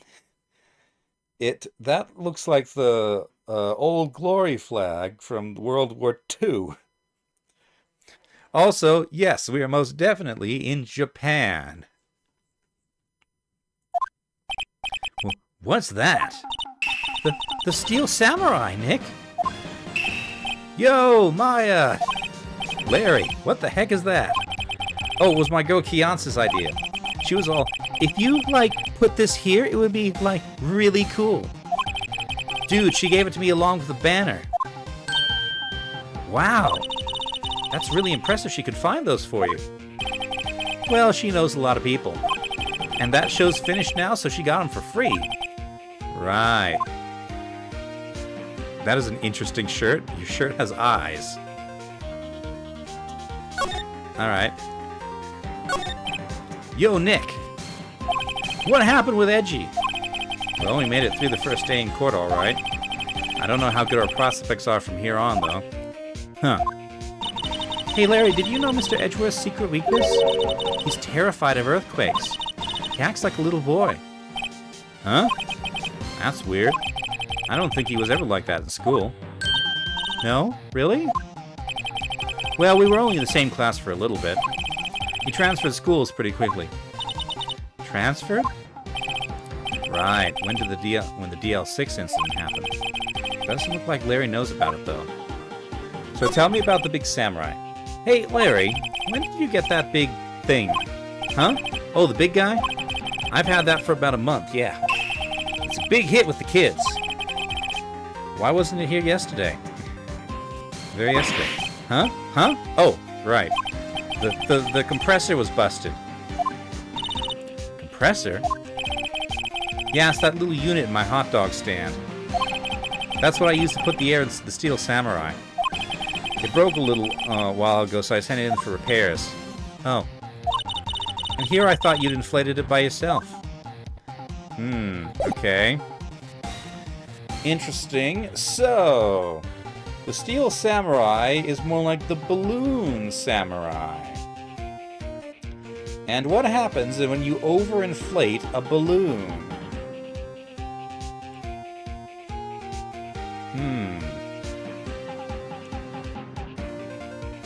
Hold on.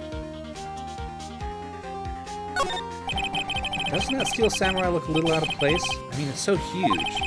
I guess it's good advertising. Something about this Steel Samurai just doesn't work for me. Huh? Really? Looks pretty well made to me. Still a novice, aren't you, Nick? Really? True connoisseurs like Cody and me don't fall for this kind of stuff. These Steel Samurai fans are obviously in a league of their own. Okay, so note that. You remember how I said that the photograph looked rather like a sock puppet?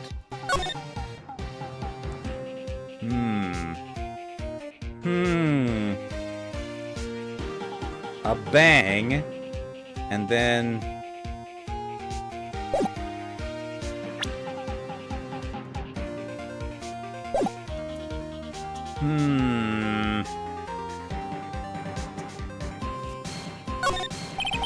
Can't get over the samurai dogs. The original samurai dog. Hey man, whoever calls their... Yeah, we already did this. Was lice there last time? Why the flags? Those flags look sadly out of place here. Flapping listlessly back and forth under a cold wind, under a cold sky. I don't know, I think it gives the place a kind of festival atmosphere. It reminds me of the War of the Eyeglasses. Huh? The War of the what? Huh? What? You mean you don't know the War of the Eyeglasses? What the heck is it? Our local fair used to do it every summer. Huh, I guess we were the only ones. I ask again, what the heck is it? Okay, so compressor. What's this machine? That's a compressor.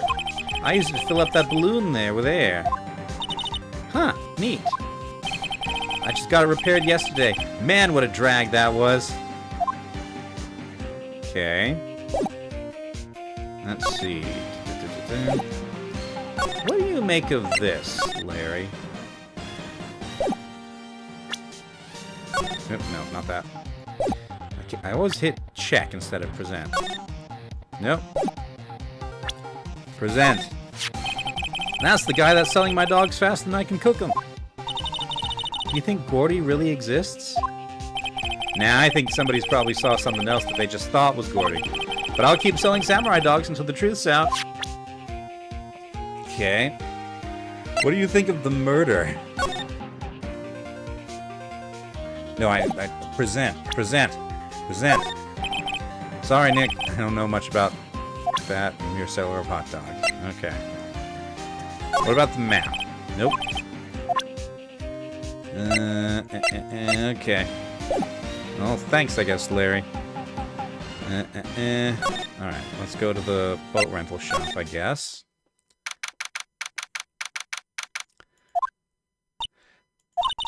It's always so quiet here. I wonder if the boat shop is closed for good. Well, with the murder on the lake and all, they're probably just taking vacation till it blows over. I get it. There's some boats floating at the dock. The murder took place in a boat from this dock. Apparently the police took the actual boat away. Okay, we already did that.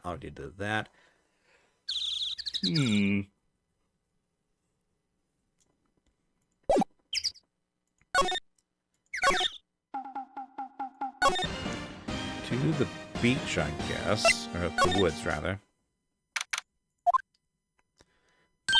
Hey, y'all! Well, y'all find anything out about Gordy?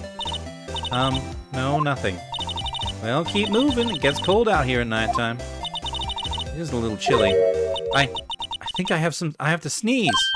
Whoa, no you don't. No sneezing. Watch you!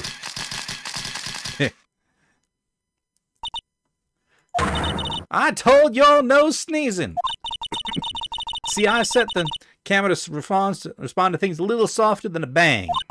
It'd trigger on one of the Von Karma's finger snaps now. Oh, I'm sorry. Yeah, well, sorry is nice, but what about my film? Nick, pay the lady. So, tell me what happened. I learned something in today's trial, that's for sure.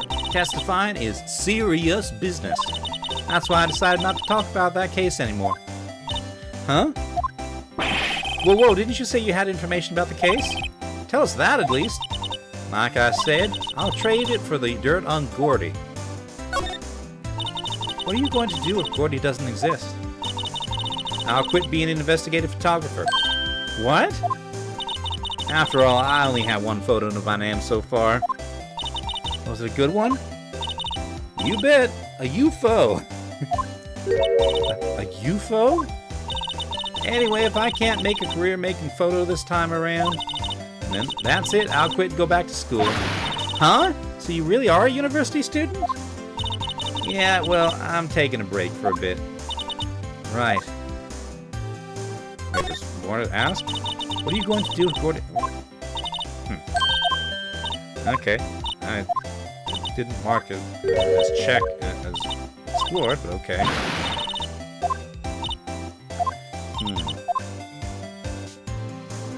That might be a bug. Okay. Yes, no camping. What if the sign said no setting tents on fire? Yeah, we already did that. Slide. Camera, we already examined.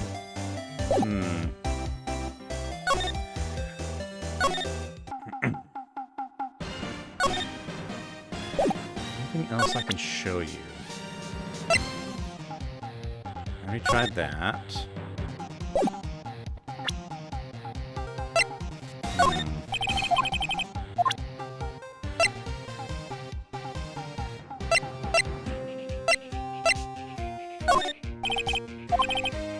Alright, let's go elsewhere for a while. Entrance. Let's see. From the detention center we can go to... It's like Edgeworth is in questioning. Let's come back later. Yes, so. Can we go to the Grossberg Law offices?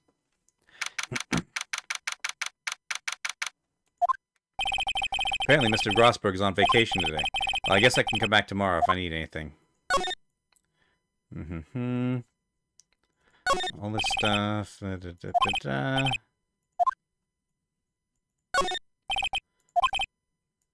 Yeah, this is all. We've already done this. Move to the detention center and thence to, I guess, the Criminal Affairs Department. See if there's anything useful there. There's Gumshoe. Hey there, pal. What's up? You look out of sorts. Wait, you didn't go and do something that's going to hurt Mr. Edgeworth's case again. What do you mean again? Whatever, have a seat, pal. I'm here for you if you need anything. Besides money, that is. Okay. Talk about the investigation. How's the investigation proceeding? It's not really. We have another meeting coming up. We're supposed to talk about Mr. Edgeworth's motive. His motive? See, Mr. Edgeworth's father died in the DL6 incident. And the guy who got the lone suspect declared innocent was the victim in this case. Robert Hammond. They're saying that's why Mr. Edgeworth shot him. Edgeworth never talks about his past. I bet they'll drag that out of and hit him with it in court tomorrow, too. Poor Mr. Edgeworth. I gotta admit, it doesn't look good, pal. Say, Detective Gumshoe, do you know Gordy? The monster down Gourd Lake? Not personally, no. Well, we're looking for it. Huh? Are you out of your minds? Eek! You got time to go wild monster hunting? How about doing a little questioning for me, then? Oh. Detective Gumshoe is scaring me, Nick. I told Detective Gumshoe about the deal with Lotta. Nick, try telling him sooner next time. Sorry. I see, pal. Sorry for shouting at you. Okay. I, Detective Gumshoe, will aid your search for Gordy. Huh? I'll loan you one of our newest secret weapons for finding evidence. Really? You can take whichever one you'd like. Okay, tell me about the secret weapons. Okay, give us the goods. Hold on now, everything in due time. First, let me show them to you. These are our best and brightest. Introducing secret weapon number one, Missile. Missile? He's a canine police dog, still in training. Missile! Missile! Here, boy! That's a Shiba Inu. Here he is. Hey, he's cute. Look, Nick, cute dog. A cute dog. This will help us how? Woof. Next, secret weapon number 2, a fishing pole. Here, this is my own personal pole. Detective Gumshoe, we're looking for a monster. Yeah? How are we supposed to catch a whole sea monster with a fishing pole? Never know till you try, pal. Okay, this next one is the last one. No, please, I'm already overwhelmed by our choices. Secret weapon number 3, a metal detector. Here. Detective Gumshoe, we're looking for something alive. Right. How are we supposed to find with a metal detector? Hey, you never know. It might have just been eating soda cans. Well, which will it be? I can't make up my mind, Nick. They all seem so perfect. I can't make up my mind either, for the totally opposite reason. Oh well, I suppose it can't hurt to borrow one of them.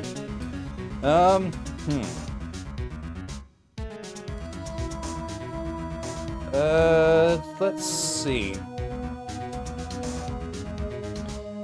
Maybe I can change them out later. Like, the fishing pole seems to be the most useful one, because most likely this is debris, so maybe we can catch the debris. I guess I'll try to borrow a missile. Let's start with. Can we borrow a missile? Sure thing, pal. Be good to him. Woof. He's so cute. Oh, boy. Canine unit missile borrowed from Detective Gumshoe. Very cute with shiny eyes. So, can we borrow one of the... Yes. Yeah, sure, pal. Take back the last one land department policy. Okay. Alright, so keep missile.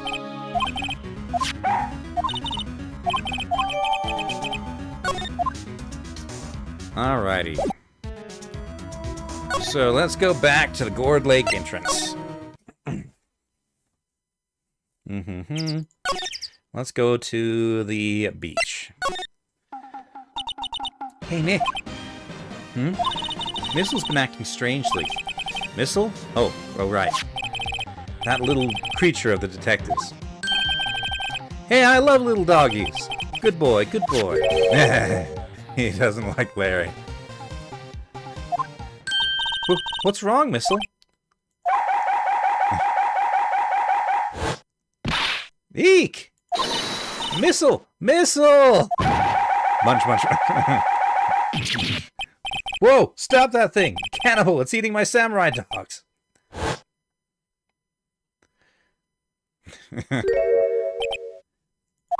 My samurai dogs! Sniff. Wow, he ate every single one. I'm sorry, Larry. Sorry! Sorry, don't pay my bills, Nick! It's going to have to this time. Alright.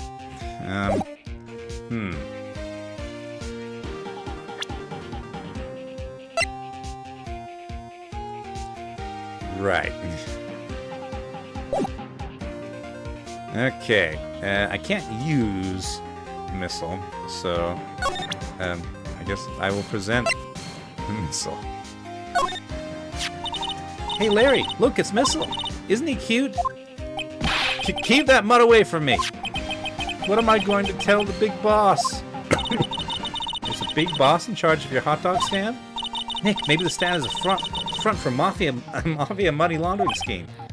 Maya, I think you should probably try to look a little sorry about what happened. Oh, right. My poor dogs. Alrighty. To the woods. Well, boat rental shop, I suppose. There's nothing here to use Missile on, so to the woods? Present Missile, I suppose. Hey, Lana! Oh, cute! He yours? He's a canine police dog. His name's Missile. Huh. Canines are the ones they use to sniff for things, right? I wonder what Gory smells like. Hadn't thought about that. But I don't know how to,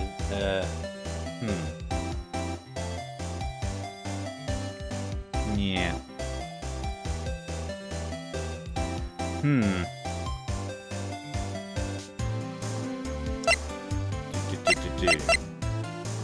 Alright, so that doesn't seem to get us anywhere, really. So let's try the metal detector. Entrance. Criminal Affairs Department. Talk. So. Borrow the metal detector. Not sure what we're gonna find with this. Remember, you're hunting for a monster. Anything is possible. Anything. Makes a noise when metallic objects in air. Useful detection device. Alright. Oh yeah, what's this guy up to today? You're under arrest. I have a warrant. You have the right to remain silent. You have the right to an attorney. You must be doing image training for making arrests. He's still playing chess, I guess. Alright. Back to the lake entrance. Then to the public beach. What do you think of this metal detector? Doesn't know anything about it. And to the boat... No, the... Well, let's try the boat rental shop.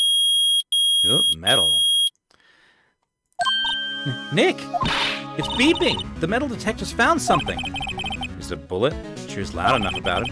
Whatever it is, it must be in those bushes. Go check it out, Maya. Why do I have to check it out? Nick! Look! Uh-huh. It's a compressed air bottle with flag ribbons. Huh? An air tank? Huh, that valve looks broken. I thought it was Gordy. Maya, first of all, why would Gordy be in the bushes? And second of all, why would a metal detector react to a sea monster? Oh. Huh? There's something wrapped around this air tank. It looks like a string of flags? Well, might as well take it with us now that we found it. It's heavy.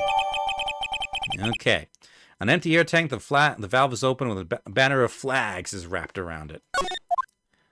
Alrighty. So... What do you have to say about this, hmm? What? An air tank? What about it? Larry, I wanted to ask you about this tank. Is it yours? Say, is this air tank yours? Why would I have a thing like that? Look, see how there's a string of flags around the tank valve? It's just like the string of flags around your steel samurai there. Must be a coincidence. There's strings of flags everywhere these days. Like the elementary schools. And used car dealerships. Look, why would I need a tank anyway? To go diving. To inflate something. You used this to inflate that, didn't you? I inflate what? What else? That big puffy steel samurai. Now, why would you go asking me a question like that? Looks like I hit the nail on the head. Right. Actually, see, the compressor I always used was on the fritz, so I tried using the tank to inflate it just once, and it didn't go so well. As I suspected. Ask more about the tank. It didn't go so well? Yeah. Do you think you could be a little more specific? Come on. Look, it's embarrassing, so I really don't want to talk about it. Tell us! Fine. Whatever. It's like what I said. The compressor was busted, so I took the tank and tried to fill the samurai up with that. And then... blam! And away it goes. The valve busted open and made this incredible noise. And that tank there took off like a rocket. Okay, but the steel samurai looks like it stayed put. And then it took my poor deflated steel samurai with it. What? Off into Gourd Lake? Oh no, it did take it with it. So he had to get another one. It sure scared me out of my gourd, that's for sure. Alrighty, so... show me, what do you have to say about this now? Guy that's selling my dogs faster than I can cook them. Do you think Gordy really exists? Yeah, we already did that. Alright. So what else do you have to say? See it? Attach the tank when it happened. Blam. Valve just busted open and the whole thing took off. Tank shot up in the air. Took the floor to plate the steel samurai with it. Right. So that's Gordy then. All right. So now we need to find the steel samurai thing. So for now, let's move to the woods, I guess, and see what she has to say about this. Present this. Yep, I have to say I know exactly squat about that. It's painfully easy to know when something doesn't catch Lotta's interest. What do you have to say about this, then? Lotta, look at this. It's a metal detector. I know what it is. I'm not sure that's going to pick up Gordy, though. Unless he's been eating people's watches or spare change or something. Oh, I hadn't thought about that. Alright, so now we go to get the fishing rod. To the entrance. And then to the Criminal Affairs Department. Detective Gumshoe's in here. Now that you mention it, didn't he say he had a meeting to go to? Ah, that's right. Let's come back later. Okay, so I can't get the fishing rod right now. But I can find out what this detective is up to. That must be one of the detectives. mumbling something to himself. Resistance is futile. We have you surrounded. It's not too late. Release the hostages and come out with your hands up. Image training for negotiating a hostage situation. Okay. Move to...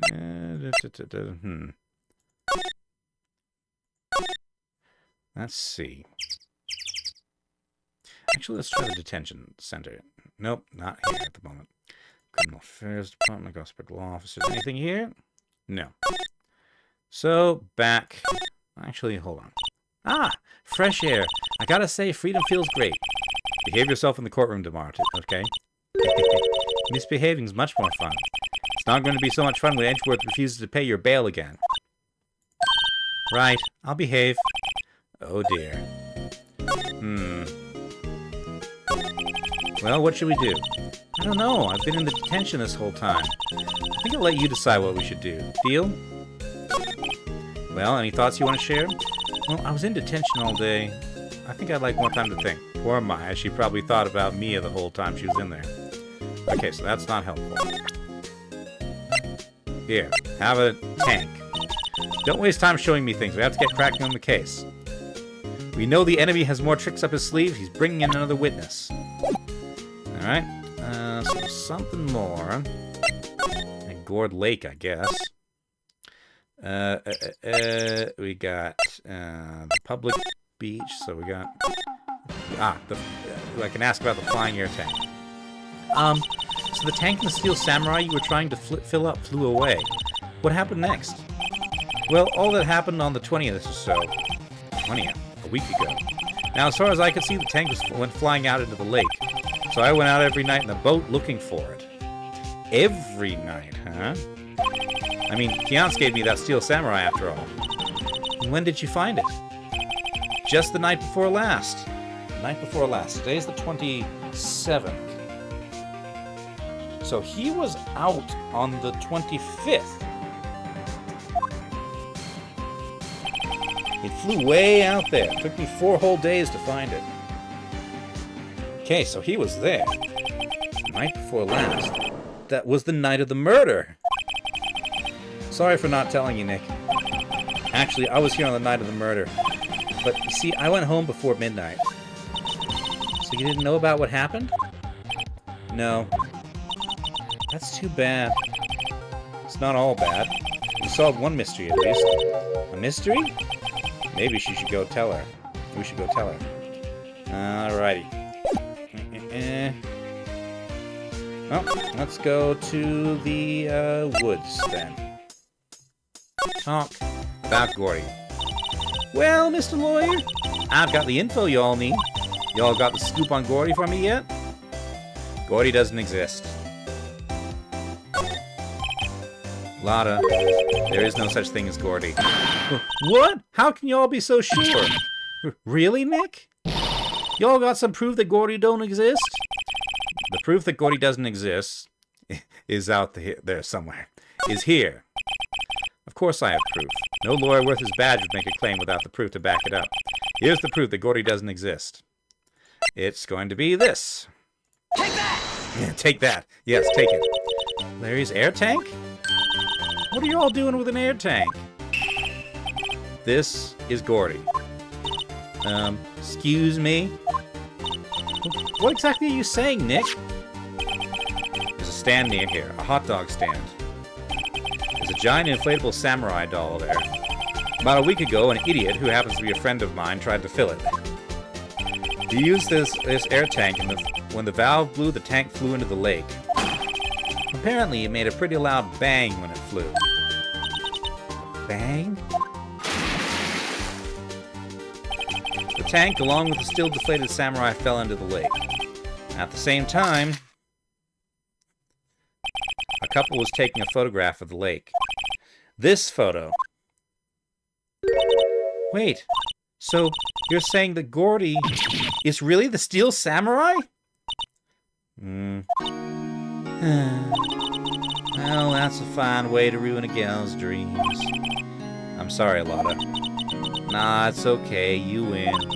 I'll give you your info like I promised. Poor Lotta. So, tell me what you got. So tell us this information you have. Promise is a promise, I guess. I overheard the cops around here saying something about the witness tomorrow. They said he's the caretaker of the boat rental place up the path there. Boat rental? There's someone there? I mean, it looks so deserted. Just an old guy living all by himself. Y'all should go check it out. Thanks, Lotta. We will. Let's get cracking, Nick. Hold on. Something else? Yeah, not of the murder. My camera clicked twice, you know. Ugh. Wait, so you have another photo? Well, yeah, but there's nothing in it at all, just the lake. I figured it wouldn't be much use as evidence, so I kept it to myself. Well, it might not be helpful at all, but here, take it. Second lake photo added, okay. Taken automatically at 11:50. Bye now. Y'all take care. Time for me to pack up and leave. Oh, poor Lotta. It's all Larry's fault. The legend still lives on, I guess. The legend?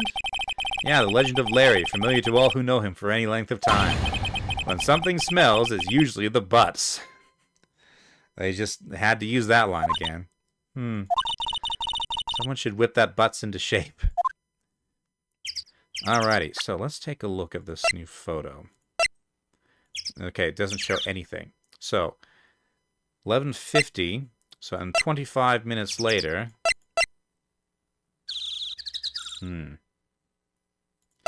Okay. Alright.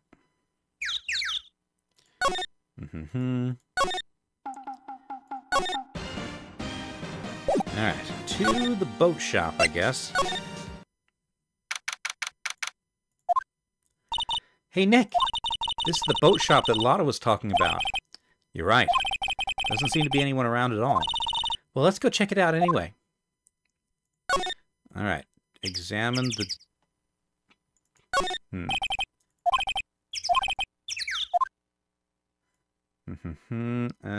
Check it out, check it out.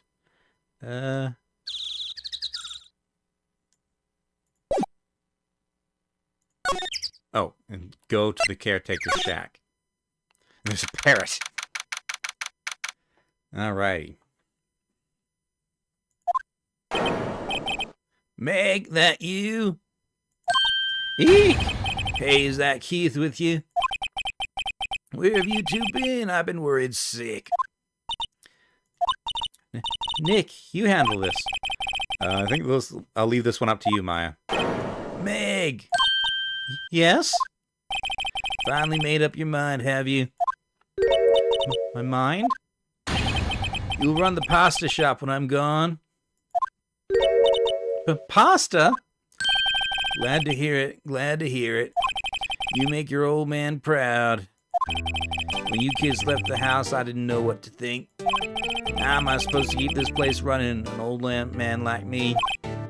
Polly, the kids are home. Hello, hello, right? Nick, what was that? A parrot, the one on that perch. Keith! Yes? I leave the wet noodle in your capable hands, Sonny.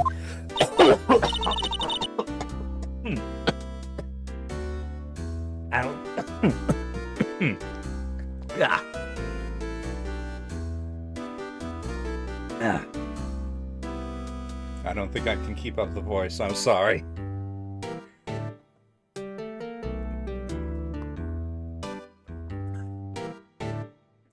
Nick, what's the wet noodle?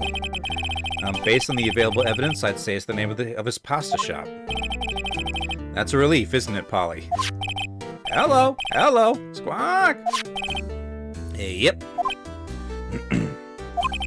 Snore. Fell asleep. I guess he's relieved. Alright, let's have a look around. Fishing rod. Fishing pole looks expensive. Look, Nick, he has an electric blanket on his table. It looks warm. That's a great idea. We should do that at the office. We can sit down with our clients, snug and warm, and drink hot cocoa. And what? Talk about murders? Aw, you're a party pooper, Nick. Hold on. Hold on. I'm getting messaged.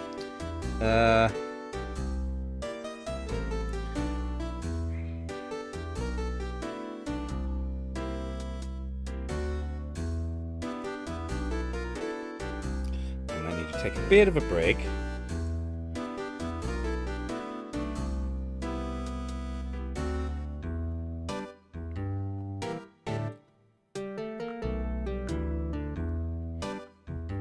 Alright.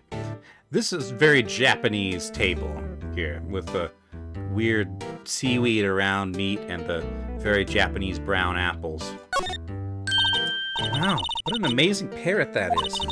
Good morning. Hello? It ignored me. Nope, he's awake again. What? You forgot Meg? You gotta call her name first. Her name? Polly, how you been? Hello, hello, Squawk. See? Neat, so the parrot's name is Polly. Okay, erstwhile companion of the boat shop caretaker answers the name Polly. Too bad all she can say is hello. Har har har. Oh, Polly can say lots of things. You just need to know the secret words. The secret words? Okay, I'm gonna take a quick break because the dog needs to take a bio break. I'll be right back.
Okay, I return.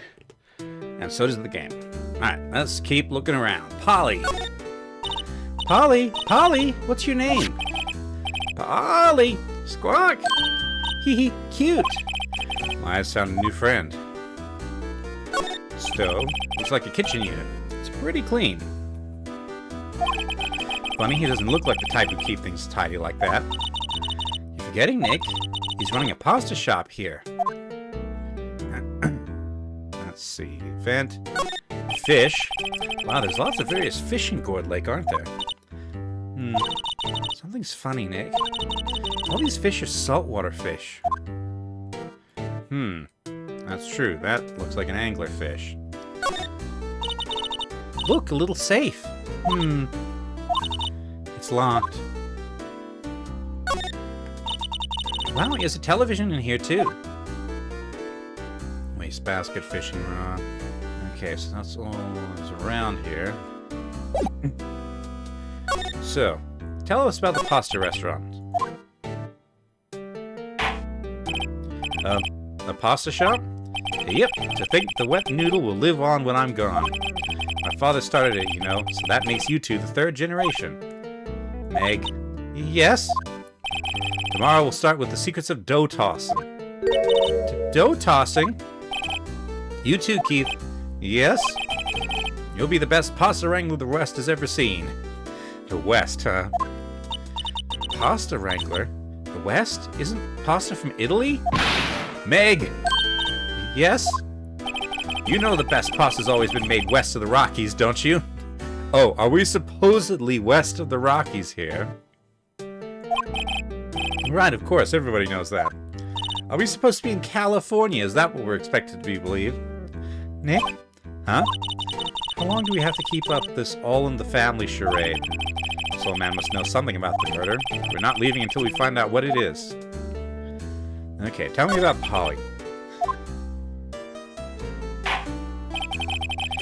My memory's gotten worse of late.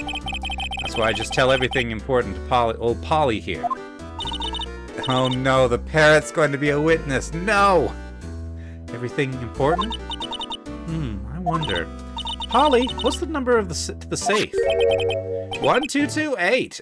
Oh, good grief. All right. Hey, Polly, watch it, will you? Hey, see, Nick? All it takes is a little clever thinking. And a criminal mind. Quickly, Nick, write that number down. Hey, don't get me involved in your little heist schemes. Boat rental shop. This is a boat rental shop, right? What are you talking about? This here's the Palace of Pasta, the wet noodle. No, now that you mention it, we haven't gotten many orders for spaghetti lately. All the kids come up and say, "Yo, dude, we want to ride in one of your boats." That's why I keep them boats out there. Youngsters these days, darned if I understand them. I'm pretty confused myself. Hey, this isn't going anywhere. But this old man is the witness tomorrow, right? You got to find some way of getting information out of him.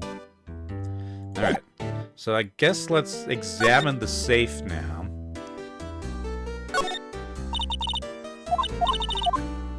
And we have the combination.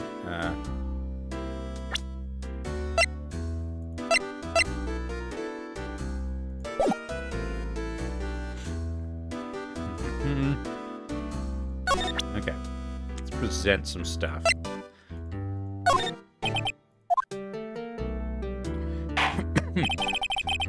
Listen here, Keith. Remember that tricolor pasta we were talking about? Our rainbowlioli. The last color we should use, indigo blue. Indigo blue? That didn't seem to work the way I thought it might. Okay.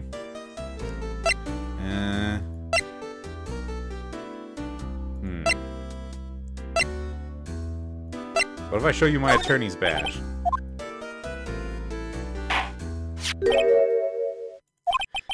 That's a lawyer? That a lawyer's badge? Yes, it is. I don't believe it.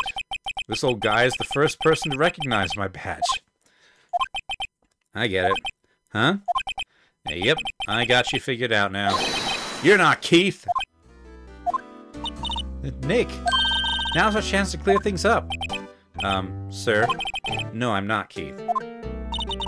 And I'm not Meg either. We're here investigating a murder that took place in this lake the other night. Please help us. A lawyer, huh? Please, mister. Alright, I'll help. But on one condition. What's that? When this case is over and done, you'll run the wet noodle. You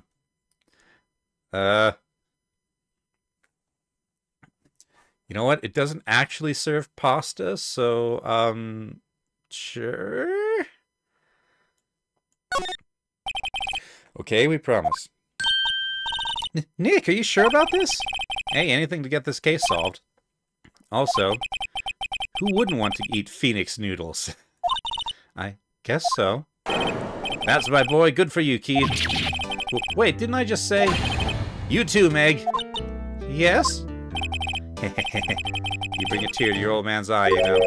Now, what was that you wanted to know? Speak up, Polly. Hello, hello, squawk. Now he's talking to the bird again. We get him to talk to us.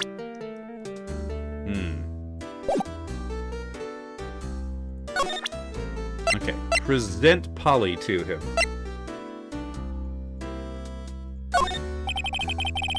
Polly, he is my only friend in the world. Isn't that right, Polly? Hello, hello. Yep. Okay.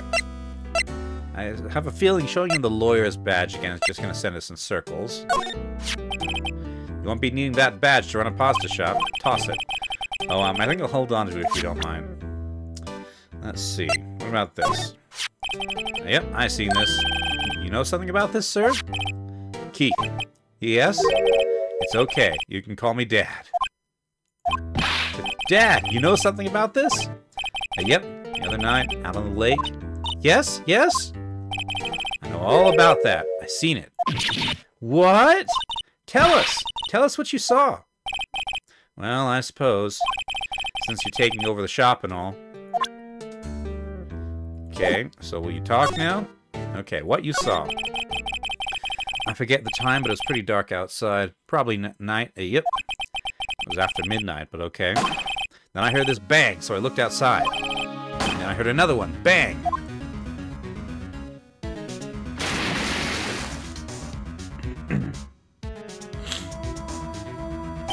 A little while later, this boat comes back. And a young man walked by my window here.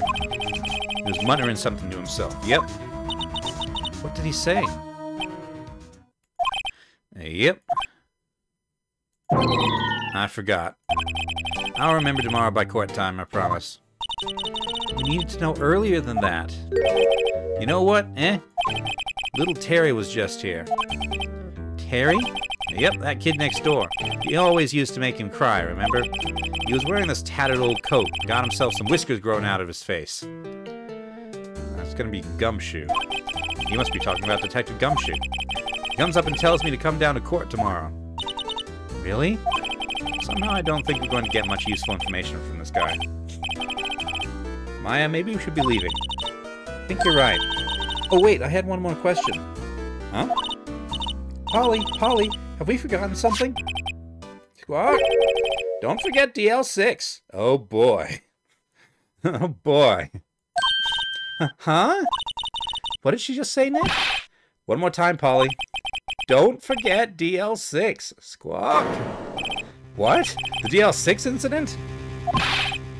Hey, mister, I mean Dad. Ignore. This is getting weird. Who is this old guy?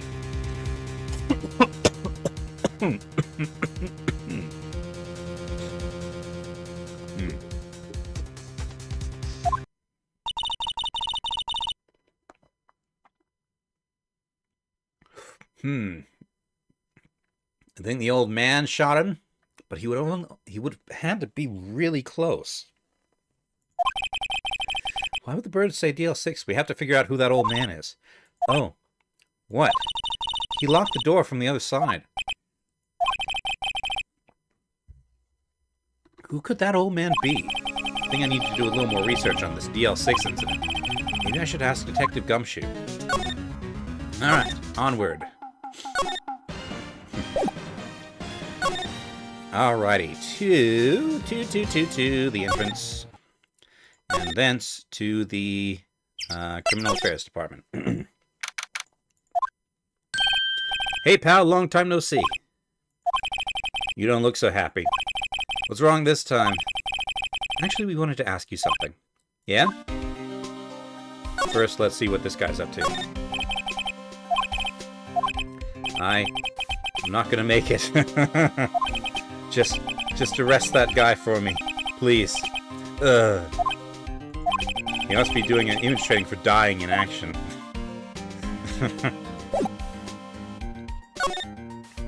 Okay, tell me about the boat caretaker. You know the boat rental shop down at Gourd Lake? Oh yeah, the old man who runs it is appearing as a witness in court tomorrow, right? Huh? How'd you... No, it's supposed to be top secret. Do you know who that old man is, detective? Actually, I don't.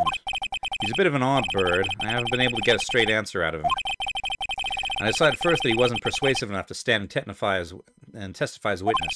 That's why we called Miss Lotta Hart yesterday. As for who he is, we have absolutely no idea. Sounds suspicious. Tell me about DL6. Detective Gumshoe, please help us. Huh? We need to know about the DL6 incident. That was when Edgeworth's father died. I can't help but think that it has something to do with this current case.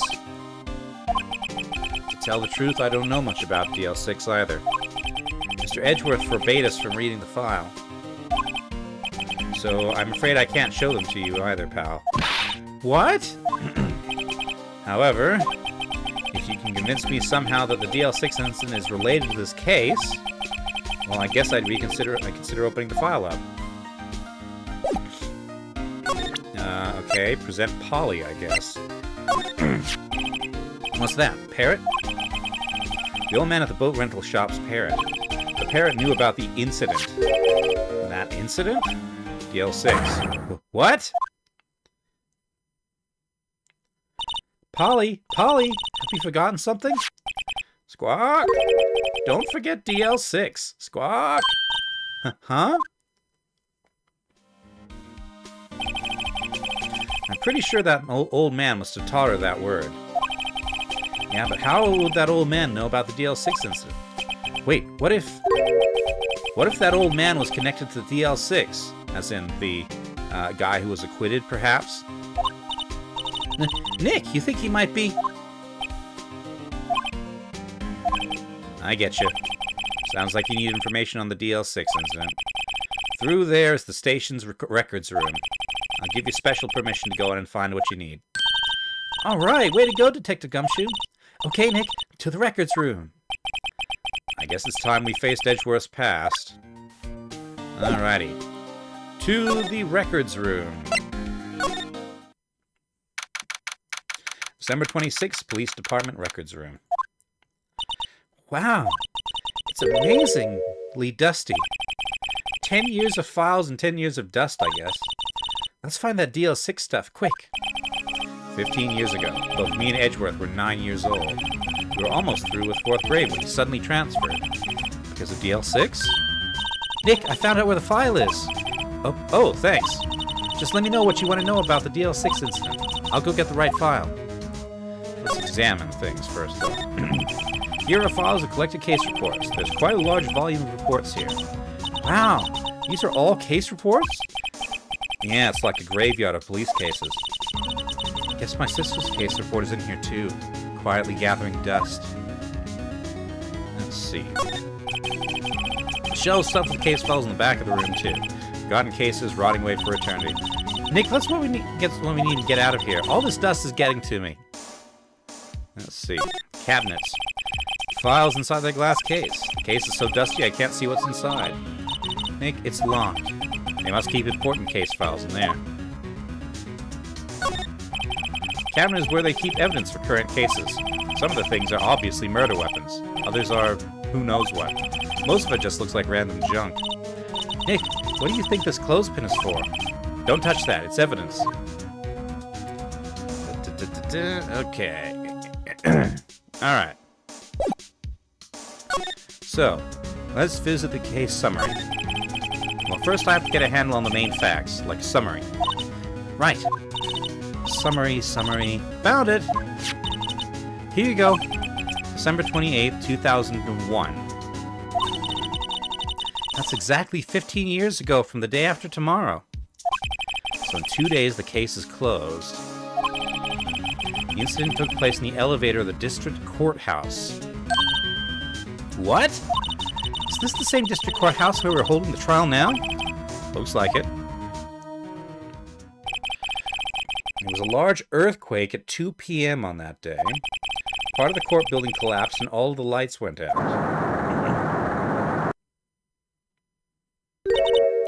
Wow. That was some earthquake. At the time, 3 people were trapped in the elevator. It took 5 hours for them to be rescued. 5 hours! That would be scary like that, in the dark. Okay. Bullet hole through the glass. There was a lack of oxygen in the elevators, and the survivors were unconscious. The survivors? One of the 3 in the elevator had been shot in the heart. In the heart? That was Mr. Edgeworth's father, wasn't it? He said his father was shot before his very eyes. So Miles Edgeworth was one of the other passengers in that elevator. Tell me about the victim. Data on the victim. Edgeworth's father. Yeah, hold on. Victim. Here, found it. Gregory Edgeworth, 35. I can see the resemblance. Defense attorney. If he were still alive, he'd be 50. He had lost that day's case in court and got in the elevator with his son, Miles. Miles? Miles Edgeworth, of course. So he was in the elevator with his father. From the angle of the bullet and other evidence, it could not have been suicide. The murder weapon, a pistol, was found in the elevator. In the elevator? The pistol had been fired 2 times. Where have I heard that before? Huh. Sounds just like this current case. What's going on here? Suspect data. Got any data on the suspect in there?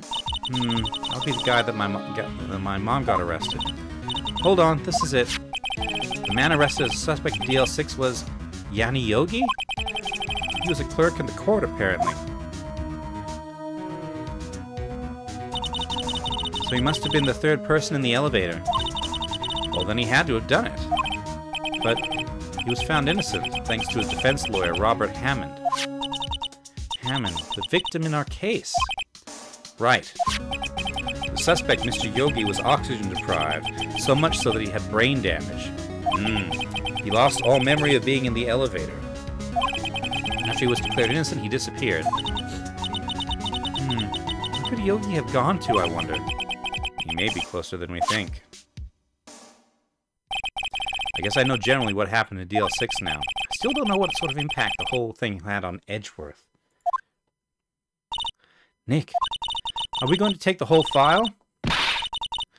There's too much. We'd never get it out. You're right. How about we just take what we think we'll need? Okay. Added the court record. Okay. He is the boat guy. Yeah, that seems like it. Right. That's probably all we'll be able to find here. Now, all that's left is the trial tomorrow. I wonder how Dad will do testifying in court. To be continued. Alright. Yes, save progress. And then I think it's time to wrap up for the day. Because I have been going for 4 hours and 10 minutes, and my throat hurts. Whew. This one is a hard one to stream. Not because it's too difficult, but because the voice is heard. Court is now in session with the trial of Mr. Miles Edgeworth. Defense is ready. Very well. Apparently the prosecution is also ready. Who is the judge here, anyway? Mr. Von Karma, your opening statement. Very well. No opening statement. So. An objection or ring. Not so fast, Judge. I was taking a meaningful pause before speaking. right, of course. A prediction.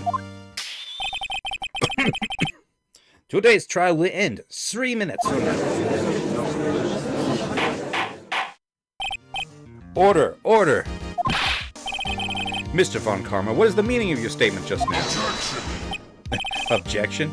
Ah, must you question everything? It will be over in 3 minutes. We have no time to waste. I call my witness now. Right. I call my witness, my decisive witness to the stand. It's that mysterious boat shop owner. Witness, state your profession.